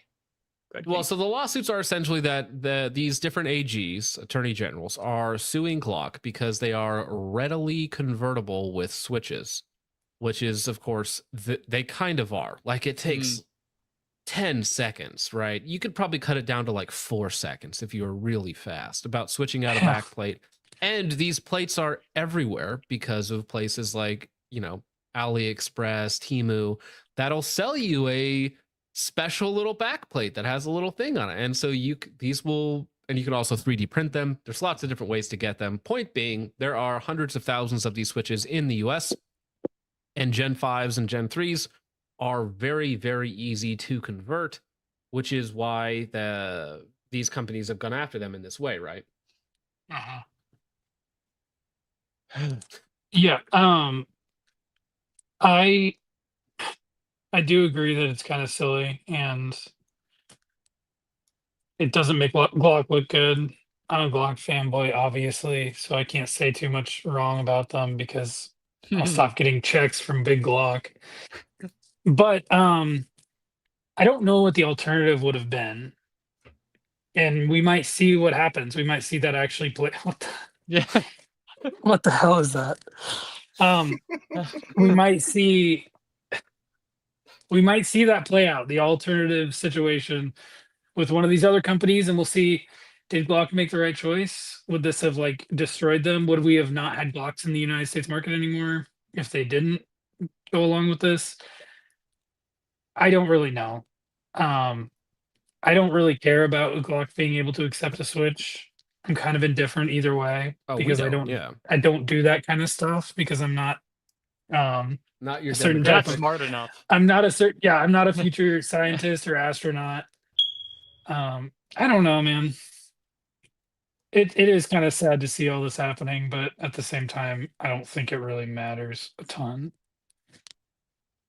Well, so like, I think that they had lost is a problem. So they got kicked out of California. All the Glock clones did. All of them. Glock themselves. The what are the nice ones again? Zev. The RXM. All of the Glock clones. Basically anything that could take a cruciform style trigger was gone. And so Glock had to reintroduce it to the California market, which, whether you like it or not, is one of the top 5 gun markets in the US. So it is a big hit to business when you can't sell pistols there. And again, they were getting sued in a lot of other states. Now, whether they win or lose isn't really important. These are horrifyingly expensive to fight in court, right? Through all these states. And now I think it is financially good for Glock to essentially back out of all of these lawsuits, right? Because they instantly stop the bleed. However, since they're now, it's like you look at all of these gun companies are targets for these AGs, for these progressives, right? They are all targets. If Glock and every removes town itself, knows this. They know that the process is the punishment. Well, so that's the thing. And so once Glock removes themselves from the equation, whether they meant to or not, all of their competition is now on the cutting block, right? And they knew this. In some ways, I mean, it could be, it's a really dirty move, right? To O-block switchy on, that's right, to get yourself out of the way to allow these AGs to use their lawfare against all of your competitors, right? Maybe so in a maybe way, I they don't got mad. blame You think about it this way. Maybe they got mad that people were taking advantage of the Glock Gen 3 patent expiration or whatever, open use. And they're like, we're going to be the only people to make Glocks again. And maybe that was their thought process. I don't think it was, because that'd be kind of a risky move. You don't really know exactly how that's going to play out. They're going to make that design that is unable to take the switch. I mean, it's only a matter of time. If they're going to do that, the other companies, I would imagine, who have enough stake in the game would also do the same thing. Yeah. Well, imagine if instead of having a backplate on their guns, they just weld the steel backplate in place. That's what I was trying to figure out. So why they don't just modify the backplate. 10,000 rounds later, it's like, just send your slide in and we'll replace your firing pin or whatnot. So you have a slide warranty on it. I don't even know that they would have to do that. They could literally just change either the slide or the frame in some way to make it where you have to physically remove material with a Glock Gen 5 in order to make it fit. Gen 5 had that little tab, but even that apparently wasn't enough because, I mean, it's like a little bit of plastic. You just cut it off. It's not. Maybe if it's metal. Is it easy anymore? Yeah. I would like to see the former director of the ATF, whoever that guy was who couldn't take a Glock apart. I'd like to see him try to install a switch. The see how ATF long that top takes. guy. Yeah, the ATF Glock top expert. guy. Yeah. That's how they described him, was their top guy. Yep. Well, I mean, complicated. I am curious to see Glocks solve, because if they do have a novel way to solve the issue, then you might just see PSA and Ruger and some of these other guys come out with a Gen 2, a Gen 5, or, or a Gen 3, Gen 2, or whatever you want to call it, right? And fix the issue themselves as well. But only time will tell. But we know that these companies are now on the chopping block. This gives me hope for a second generation of the RXM called the Hard RXM. The Hard R line making a comeback thanks to Everytown for gun safety. So Everytown for gun safety wants Ruger to be the next major gun maker to drop its marquee pistol from the market following Glock's decision to do so last month. On Monday, the gun control group sent a letter to Ruger telling the company to pull. This is retards. I like the fact that they have the audacity to send a letter to these manufacturing saying you need to pull these pistols from market because hood rats are putting switches on them and they are hurting people with them. Telling the Ruger to pull the RXM pistol from production, Everytown claimed that because the RXM pistol uses a trigger design that's similar to the Glock models at issue, it is easy to illegally modify into firing full auto. They said Ruger should either discontinue the RXM, as Glock recently confirmed it is doing with its pistols, or change the trigger design. And this is from Everytown.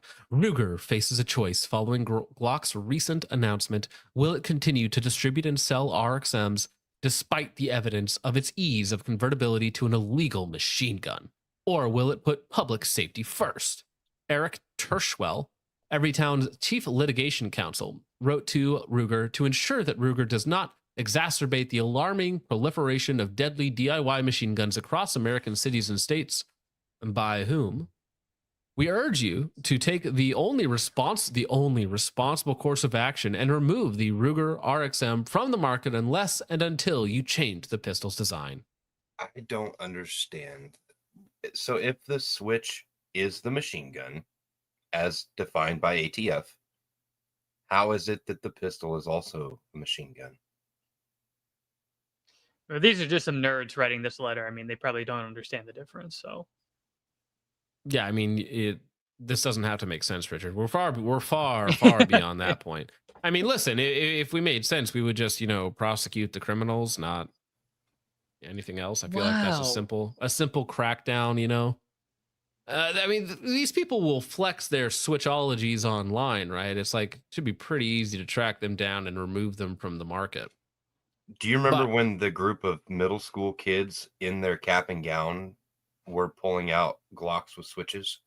Like, they had their insignias and their names on the gowns. Very smart move. A bright future ahead of those children. Yeah. Well, so there's a graph that shows violence by age, and with a certain demographic, it starts at around 6. It's very, very early on. The gun control group has pointed to the rise in police recoveries of illegally modified handguns, including evidence from a recent ATF report showing a exponential rise in recoveries of conversion devices, also because they're coming in from overseas, right? It claims the increasing prevalence of Glock switches is indicative of a design flaw that makes guns with similar internal designs particularly dangerous to society. Not unless you live in an inner city. If you're outside of an inner city, you're good. Flaw? I think they called it a design flaw. I think that's a feature. Indicative of a design. Well, I mean, that is actually how it is designed, right? The same ATF report shows other ways of illegally modifying semi-automatic guns to fire in full auto, such as AR-15. Drop-in auto sears are also common in recoveries, and it's unclear whether Glock's design is more susceptible to conversion or if the association with switches is more a product of Glock's overall popularity in the market. Well, I think it's both things. I mean, the Glock 18 is like designed to go full auto. It's one of the few pistols that's like actually designed to go full auto, and it's designed to just work with their trigger mechanism. So recreating that is actually pretty easy, right? Versus like a M&P or a 320, those designs were not built from the ground up to go full auto. So I'm sure it is still possible to get one done, but it's not as easy just to copy what Glock has already done.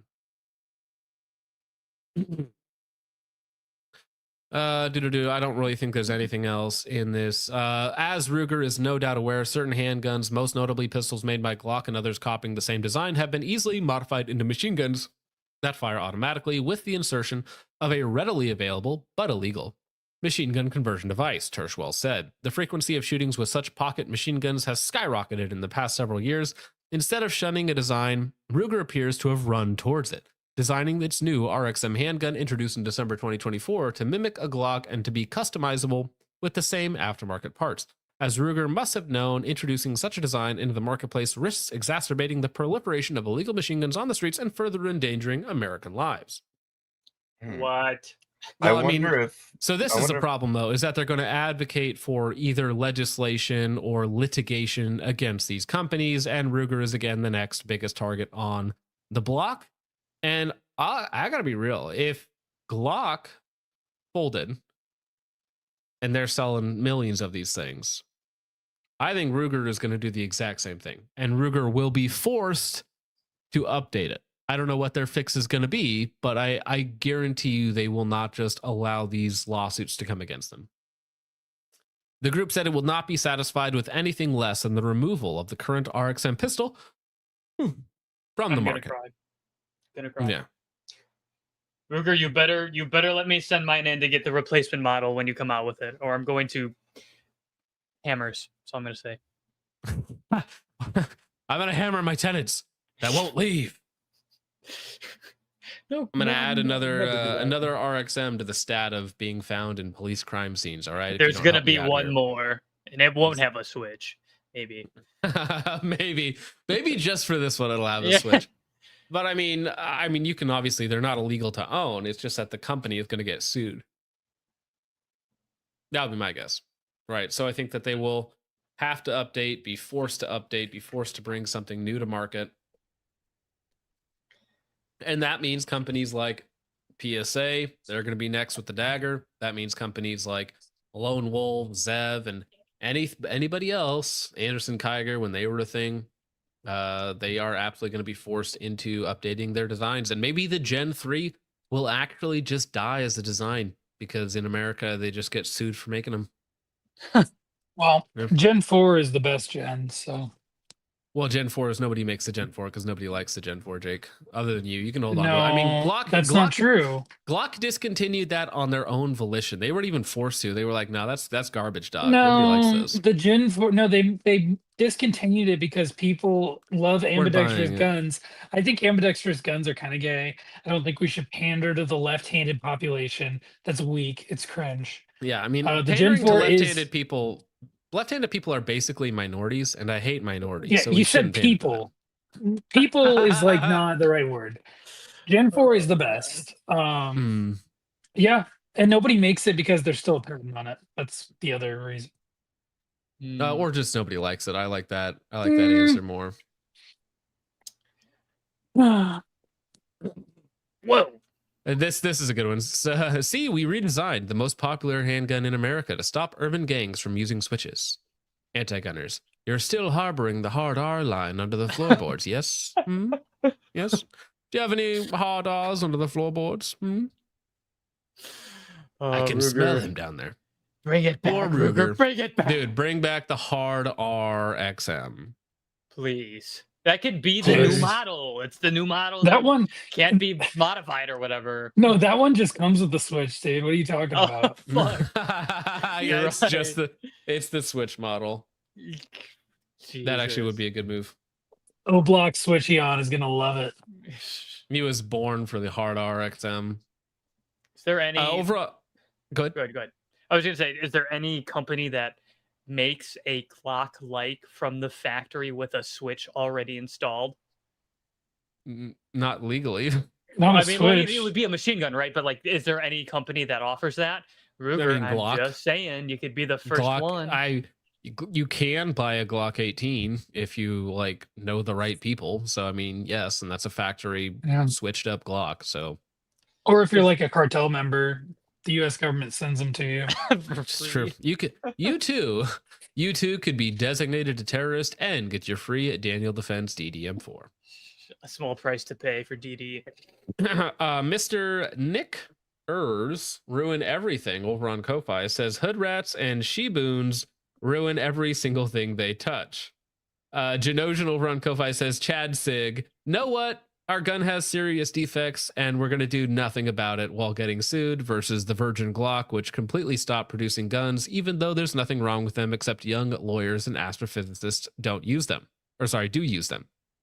So yeah, the Chad 320, our gun will kill you, don't care, versus the Virgin Glock. I'm sorry, our gun can accept an aftermarket part. True. We live in a society. Thank you, Genotion. Thank you for that. Well, maybe a last little palate cleanser or something. I don't know. You guys like compact scopes? Do the big scopes scare you a little bit? I couldn't care less. The big scopes scare me until I realize the small scopes have really awful eye relief almost every time. Yeah, you lose something when you cut a couple inches off, right? It's just not the same anymore. What do you even need scopes for though, Bones? Don't you just shoot PCCs? Yeah, you're not going to put a 4-16 on a PCC. Come on. Yeah, you're right. I have no pedigree or experience in any of this, shooting past 5 feet in front of my face. So you know what, guys? I'll actually just I'll actually just kill myself. It's fine. It was nice knowing him. What's funny is he actually did just leave. He's not even backstage. He's just gone. Well, you can't pull yourself backstage. Oh, you can't? No, you have. Bro, that's wild. I didn't know that. That's stupid. What a dumb design. Yep. I thought, yes, you can't just remove yourself from stage, so you're just forced to stay there? Yeah. Oh, that's lame. But anyways, Primary Arms, they announced this, what, today? Was this 2 days, a couple days ago? A compact 4-16 for your grandpa's deer hunting rifle. Wow.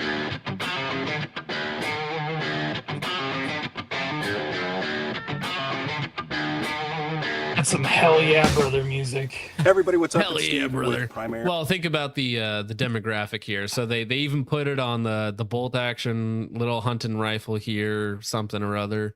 And then this is the little shorty 4-16. So I think this is the new market for a lot of these scope guys, is all of our models are kind of old and tired, but we're going to revamp or at least try to give somebody another option, and we're going to make them really, really small. So I think we're going to see like 4-16s, 2-20s, 3-15s, but really, really small. It's kind of cool, I guess. Put it on one of those stupid minifix rifles or whatever. Yeah, I guess perfect combination. Yeah, you don't need 1 billion inches of eye relief, I guess. I don't know. I've never hunted, so at least not in the US. So I don't know, if you can just get behind the rifle and take your nice precise shot like I've heard people do. And it shaves weight off, I imagine, unless it's heavier, but I guess that's nice. Okay, so SIG came out with their MSR compact, right? And it's the exact same weight. So it's an inch and a half shorter and the exact same weight. So I don't know how they managed to do it. I think it's just has more glass on the inside, right? Or something, but it's literally the exact same weight. Yeah, they just add weights to it. But they also lied about their freaking their weights on their specs. So I was like, oh, that's literally worthless. Your arms optics. Yeah, Randy reviews it, really trying to cut back on the weight there, sir. Yeah. To tell you about a new optic that you might not have heard of yet. It wasn't in our 2025 SHOT Show release, but it is something that we've been working on for some time. You guys all love the kind of medium power, lower end of that medium power variable optics. This is our new SLX 4-16 by 44 comp. I mean, it is a short little chunky guy. So if I could get a 2-12 or a 3-15 with basically the same form factor and like under 24 ounces, I would be a very happy camper. I mean, it's not that small of a scope. It's a pretty. I mean, there are LPVOs that are bigger than this. He'll do a size comparison between this and the old ones. I mean, I have a huge LPVO around here. I mean, I think that's average.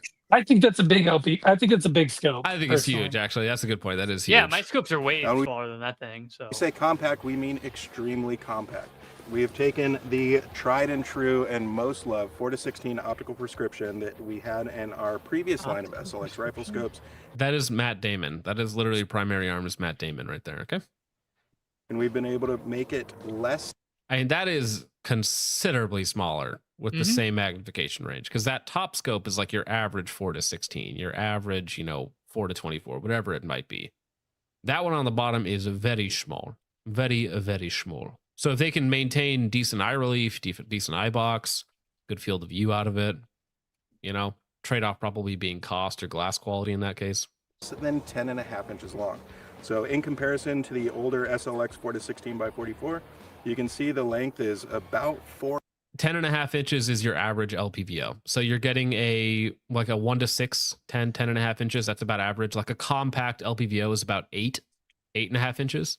So an average LPVO is right about this length, and you're getting a 4 to 16 magnification range. I think it's cool. I think it's trimmed down. It's slim. It also comes with the good reticles, which we'll get into. 4 inches shorter overall.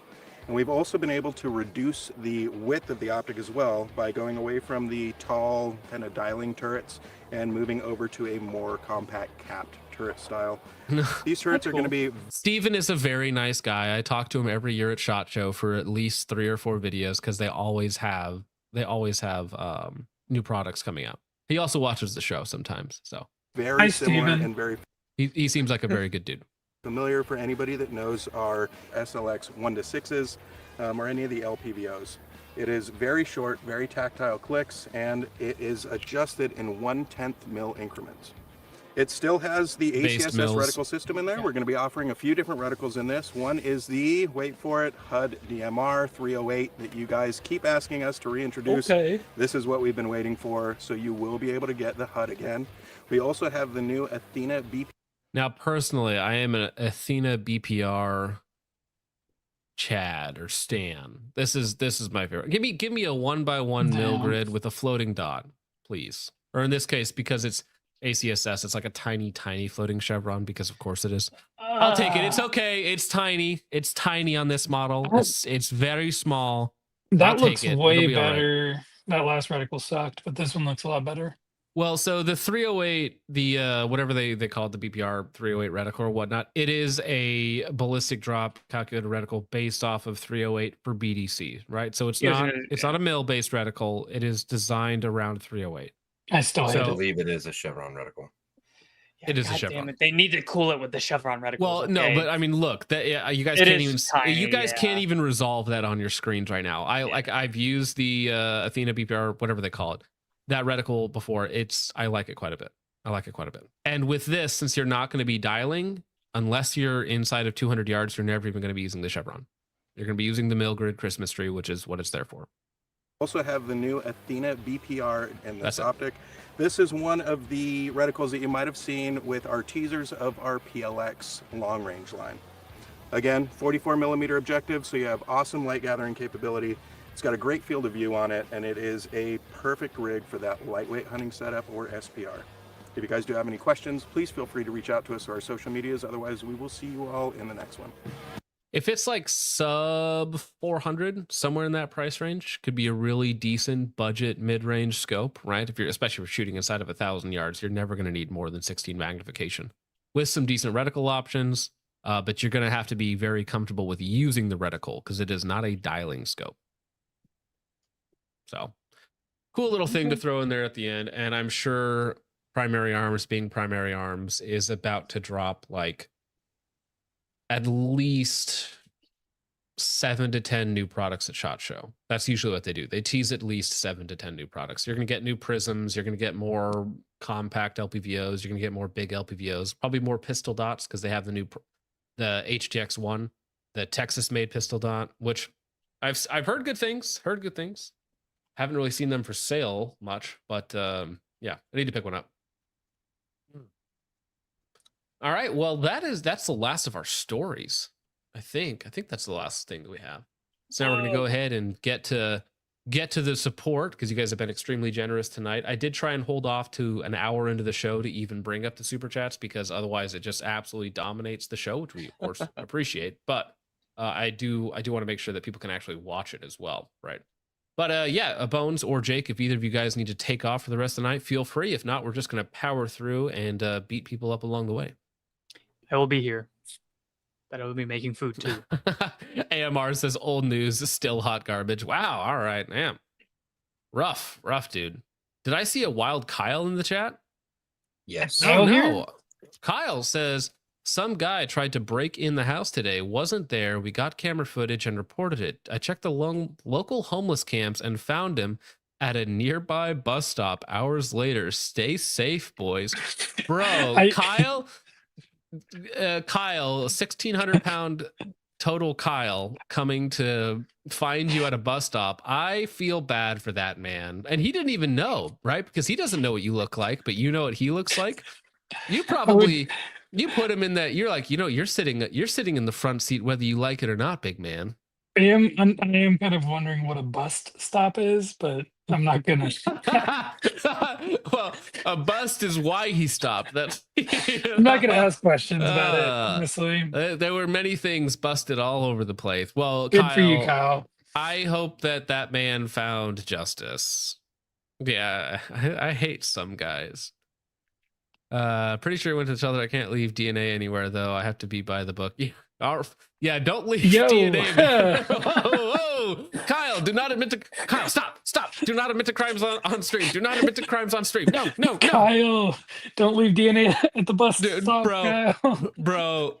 Imagine this. So Kyle comes in originally on the stream as a SIG defender, and then gets arrested for murdering a homeless man who broke into his house because of this stream. What a wild timeline. What a terrible trajectory. Oh. Let's hope not. Oh, Kyle. Anyway. Kyle. Dude, okay, yes, for those of you who don't know, Kyle is a big man who lifts big heavy weights. I think he has like a 1,600-pound total between his squat, bench, and deadlift. So he's elite tier in terms of strength, and not a man that you would ever want to be on the wrong side of or underneath of in this case. Oh, buddy. These comments, man. Whoa. Oh my gosh. Yeah, Mooney says I will pay his legal fees. We will. Listen, all right. If he had to like take some restorative justice out on individuals, I would absolutely help Kyle.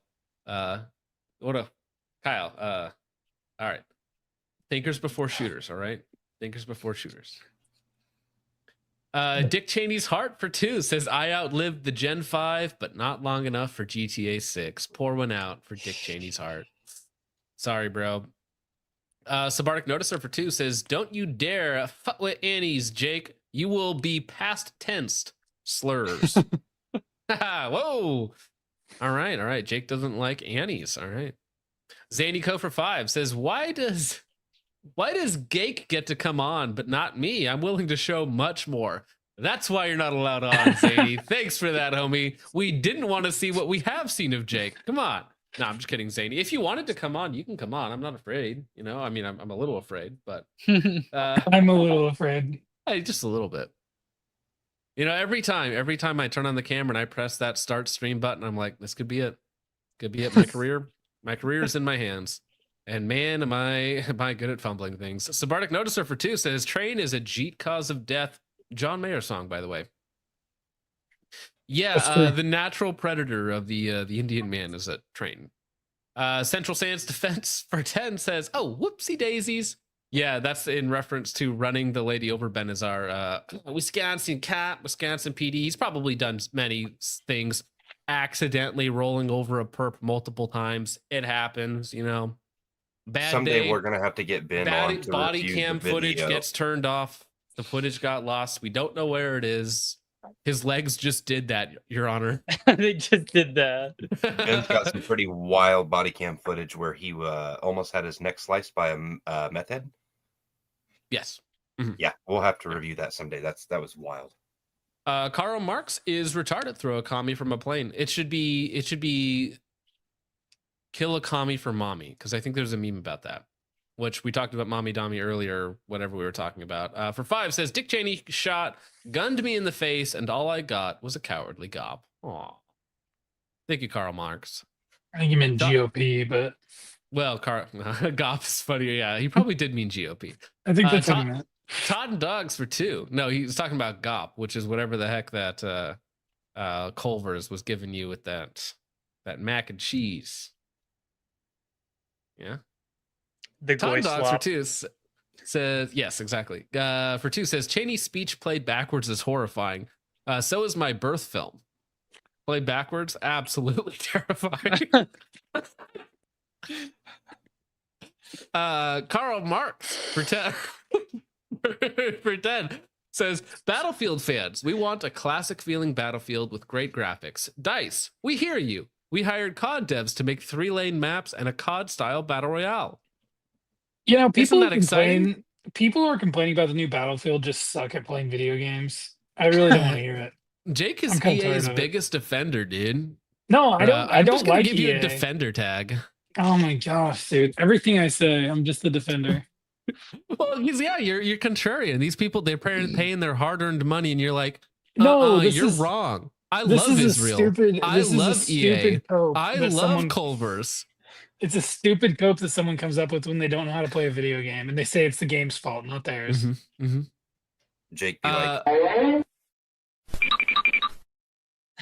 Ton Dogs for 2 says, he said, we're with the lizard people, etc., etc.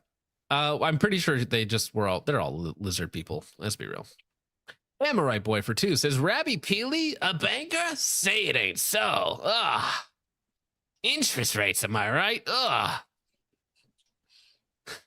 Amorite Boy for 5 says, Focus Trip, it's a big scam game video. No, the United States of America.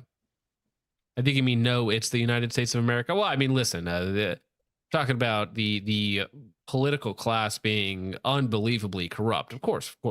Like, I still like America, but when I say America, I mean certain people within the country, right? Not necessarily the political class. You know, I see my homeboy Magnum Supreme in the chat defending me right now. Thank you, Magnum. Jake is an American patriot, and his slander won't be tolerated. Thank you. I appreciate it. Stand on business. Huge Ass, who's a much bigger supporter. Huge Ass is a much bigger supporter, and he says Jake is EA's biggest fan.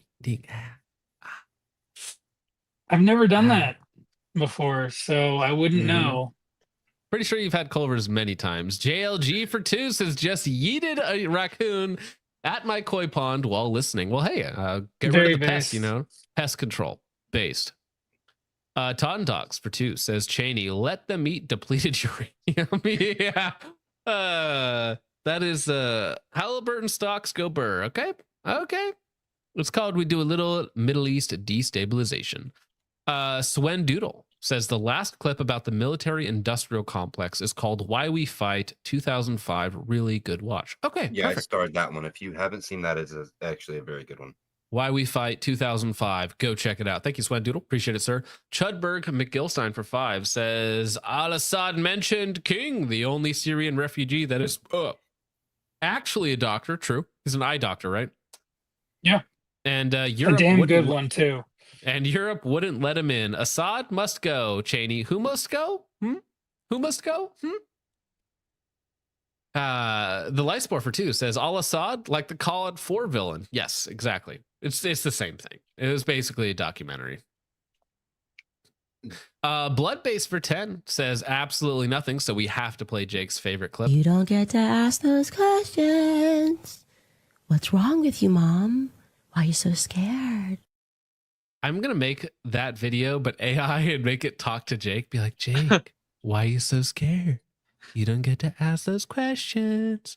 Put your toes away, Jake. You can't show those. Oh my goodness. Wow.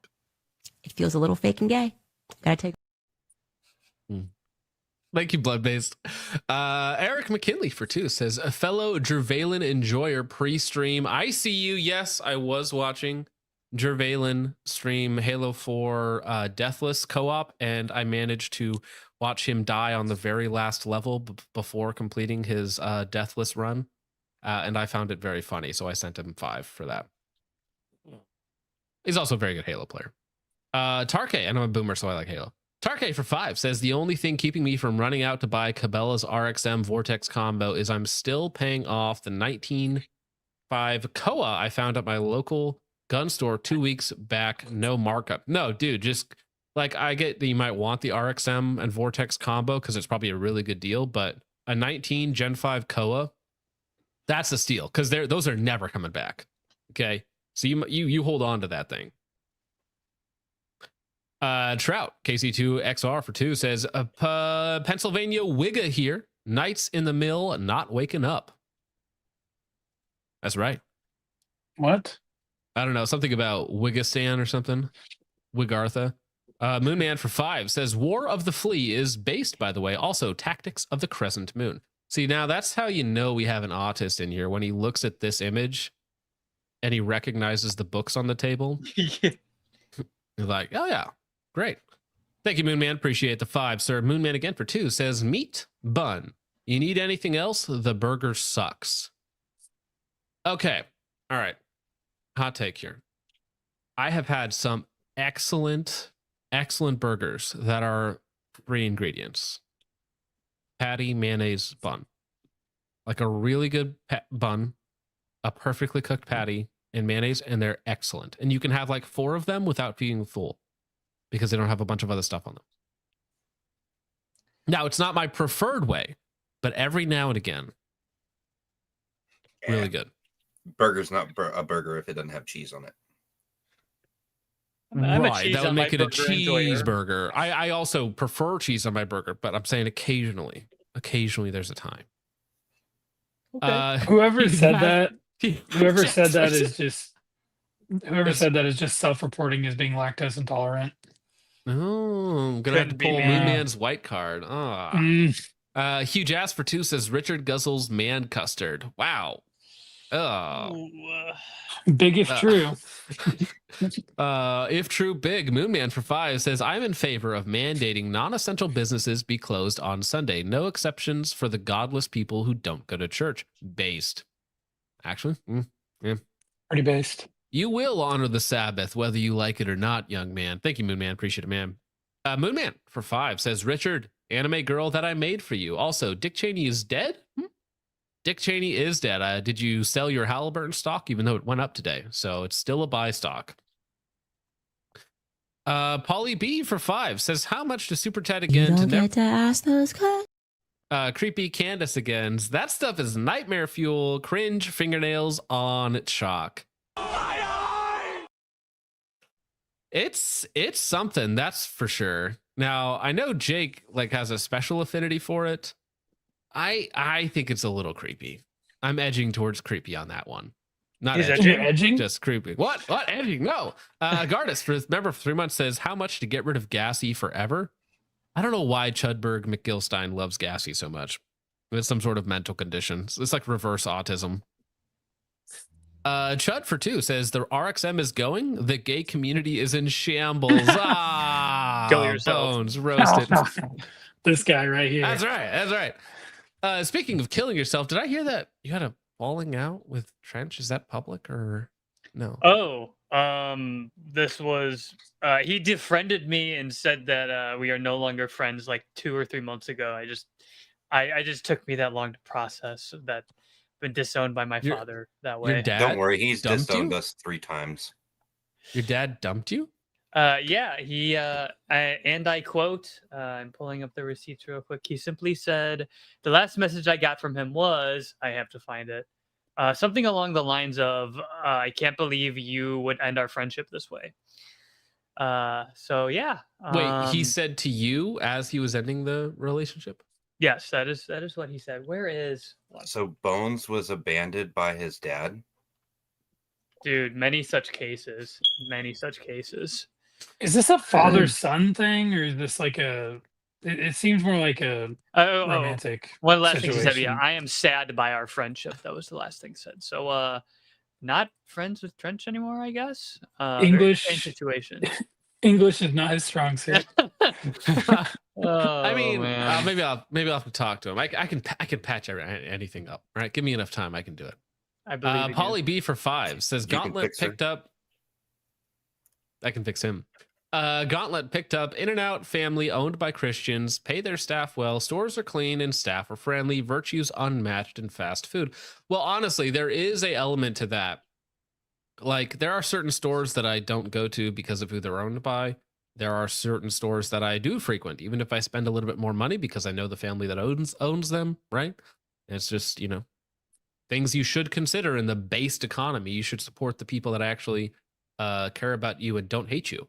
Whereas a lot of these companies, like, I get that you can't not spend money at some of these places, right? But as much as it is within your power to do so, I think that spending your money wisely to people that don't hate you and will have your back in the future, I think that is a good investment. So yeah, thank you, Paulie B. I appreciate that. That's good of you. Moonman for 10 says, I remember a libtard relative posting on Facebook like 12 years ago. How many kids before you give up your guns? And my gleeful reply hasn't changed. Literally all of them. Don't care. Every town.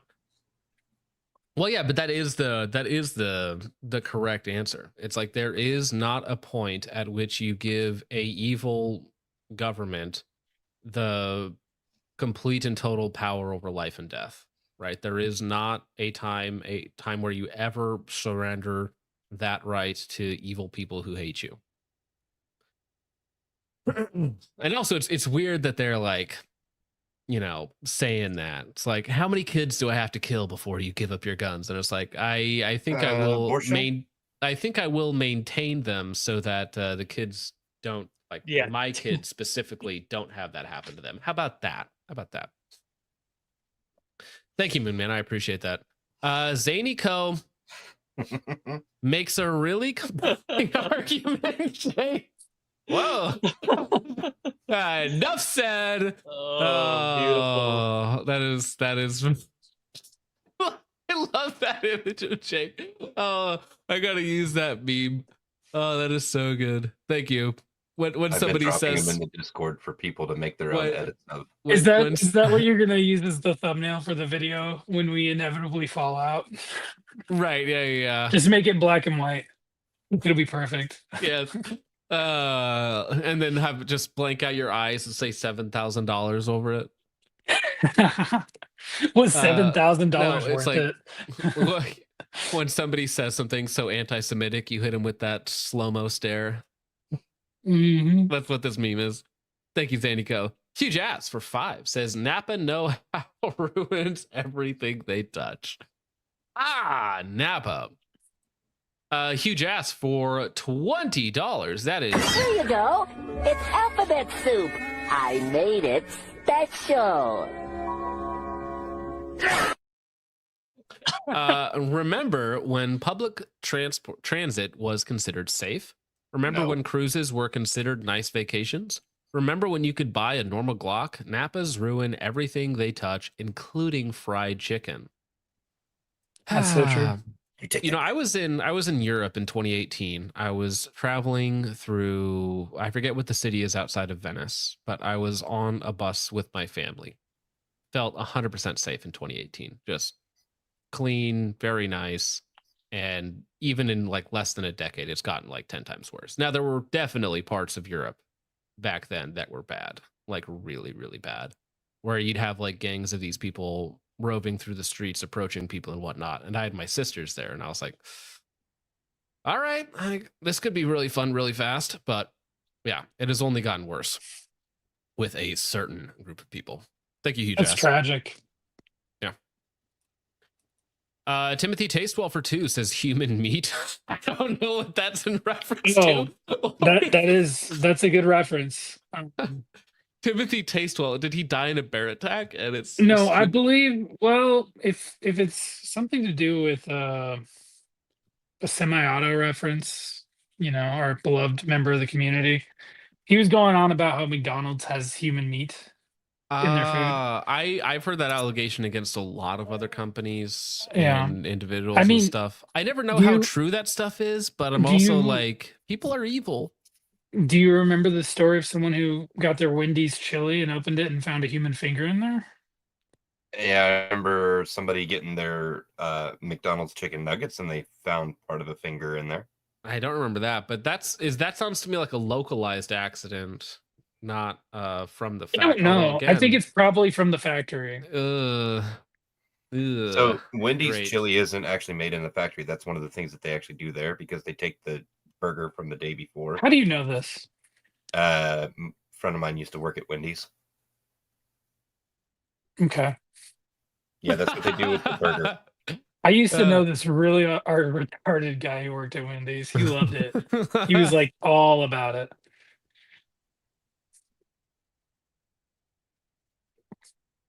The Lightspore for 2 says a Garthan focus, Richard. It in the meme chat. Oh no. Somebody get an Agarthan focus. Somebody also sent me this, which is apparently Jake cosplay going on right now. Honestly, Look at all those I think your balaclava looks good, Jake. Don't all let him those talk you down. people trying to imitate me. They cannot. Yeah. Oh my gosh. Wow. All right. Dude, I look strange. I look strange Very as a much white so. man. I'm glad that I'm black. Jeez. Dude, if my mustache was a little shorter. A little. Yeah. Trim up the sides. Yeah. Chud for 2 says Napas and Italians are why you can't own a Clock 18. Bones. Calling you out, man. Sorry, dude. Thank you, Chud. Moonman for 5 says answer Amoko's autistic monkey question so he can go back to being autistic about the P2000 or anime girls. I am not a monkey enjoyer. Richard, that was from 35 minutes ago. You didn't happen to catch He that, asked, did you? I think he asked us what our favorite lemur was. I remember reading that, and I thought to myself, I couldn't name a single lemur. Well, the only lemur of any real notoriety is Zabumafu. But yeah, Zabumafu. Zabumafu is my favorite lemur. Yeah. Yeah, that was the question. Oh, wow, that's fast. So Yeah, Zabumafu. What kind of lemur is Zabumafu? Dude, I was a retarded child watching this. Zabumafu. Ringtail lemur? Is that what it is? Is a playful lemur played by a cockerel sifaka lemur. Yeah. Cockerel sifaka. That's my favorite lemur species. All right. Cockerel sifaka, which sounds like a slur in another language. Harsh. Yeah. Moonman for 5 says, oh, I already got that one. Thank you, Moonman. Appreciate that. Zanico for 5 says $7,000. Last PFP. Good night. God bless. God bless you too, Zanico. Dude, if I could blow that up, I think that's Jake hitting the Jew Mario box and 7K coming out. That is amazing. Dude, this is actually harassment at this point. It's hilarious. Dude, But Jake is my favorite Focus Universe side character. Thank you, Zadiko. Subartic Psycho for 5 says, can't believe anti-gun groups still have sway over anything. Shaking my head. Go back to the 90s, weirdos. Yeah, I wish they didn't have influence, but apparently they're still kicking. Thank you, Subartic Psycho. Member for 7 months says, 16X? Question mark? Y'all sheep hunting up in the Brooks? Question mark? What is that in reference to? 16X. It wasn't that long That's ago. a 4 to 16. 4 to 16? Oh, 4 to 16. I see what you're saying. I see what you're saying. Well, yeah, some of us aren't hunting sheep. We're hunting goat herders. Thank you, Subartic Psycho. Huge I ass use for a 4 to 5. 16 on stuff like groundhogs and stuff where I'm only going to get like 100%. a 2-inch shot. Huge ass for 5 says, no, babe, the big scopes hurt. Yours is the perfect size, I swear. Vibes from this stubby LPVO.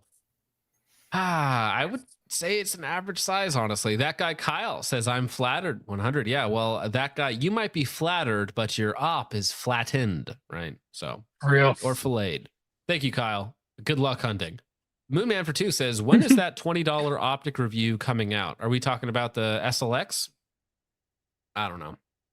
I'd have to buy one. And I need to get, I have like 10 videos that I'm going to film this year, I swear. One's already done. It's going to be coming out tomorrow morning. You're all going to hate it, but I don't care. It's funny. I packed it with like 2 jokes per minute. So laugh. Thank you, Moonman. Aaron Keenar for 2 says, good red dot for a Glock 40. Well, listen, if you were really vril pilled, you don't even need sights. Let the vril guide you. Okay. Glock 40 Close is your the eyes. real Glock. Channel your inner hood master. Thank you, Aaron Keenar. Will Chud the McGill for bullet.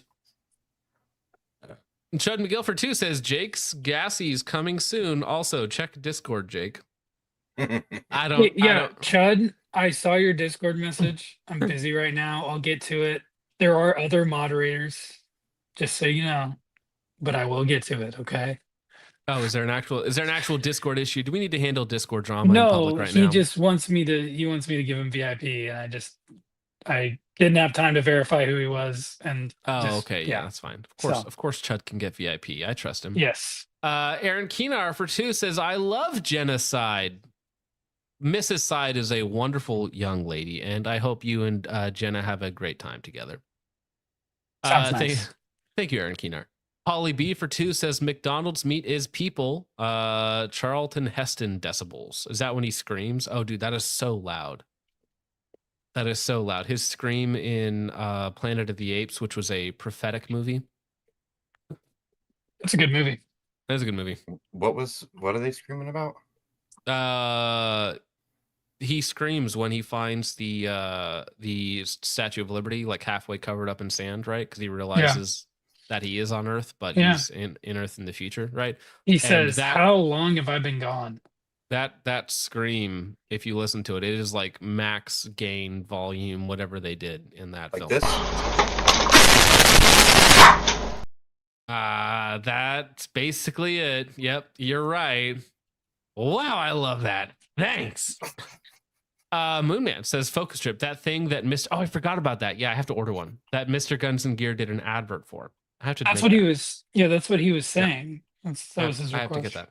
Yeah, I have to buy it. I'm retarded, and I forgot about that until you mentioned it just right now. So I will actually order that. Order it tonight before I forget. Anna says, "Focus Trip's wife for 5. I'm speaking on behalf of the chat. Play the AI Arby's ad." For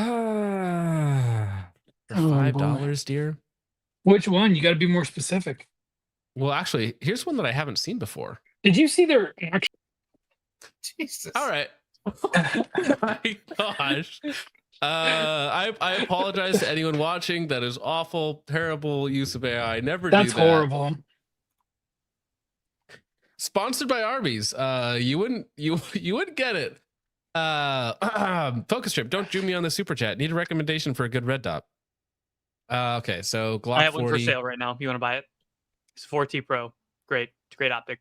Not for a sale. Glock 40, silly. Oh. Come on.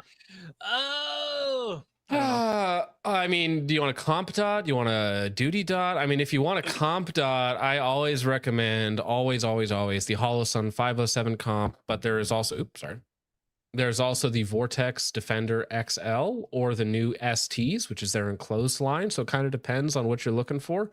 I've had fantastic luck with the 507 comp if you want a competition style optic. If you want something that's a little smaller, the 400 or 500 series C series from Holosun, also very, very good for the money. You can find a 407C for under $200. So if you're looking for something cheap, that's the way to go. Yeah. All right. Well, Jake, what do you got going on, homie? Pretty much nothing at all. Just working and enjoying my time here, despite all of the horrifying things that I've seen tonight and the way I've been treated. You were treated very well, good sir. I like everybody here. I enjoy this community. You guys are great. And Christ is King. As always, Christ is King. Christ is Lord. Go to church. Read your Bible. That's right. Bones, what do you got going on, homie? Well, I have a lot going on now because people want to not be adults in my life, but that's okay. We're going to fix it. You will force them to be adults. Yes, one way or another, it's going to happen. I do have a really big project coming up. The last video I might make before I leave for the sandbox. It's a big one. I'm really excited for it. I just lit $400 on fire today, sourcing things for it. I don't want to spoil anything, but shotguns will be involved, and it's going to be awesome. Fair enough. Shotguns in 2025 in this economy? Unbelievable. Yeah, I'm bringing Jake. it back. Working. Yeah, he thinks Feet Finder is work, guys. All right. No, I have a real job. Thank you very much. I stream. I'm the backbone of America, the American economy. Okay. You're right. You Thank are you for the your essential service. worker. Thank you for your service, John. Garth and John, what do you got going on, homie? Well, tomorrow I've got the video coming out on the Scope Switch 2, the second Abomination. It was times. So if you guys could go over, subscribe, watch, hit the thumbs up, do all the fun things. It's all free. Helps us out. Heck yeah. Well, yeah, we just hit 7,000 subscribers today on that channel, so that's great. But yeah, with all that out of the way, gentlemen, thank you to everybody watching, hanging out, supporting the streams. We love and appreciate every single one of you. Your generosity knows no bounds. And I hope that we put some of these funds to good use, adjudicating the evil out of our society. But with that out of the way, gentlemen, thank you so much for watching. I hope you enjoyed. I will see you in the next one. God bless.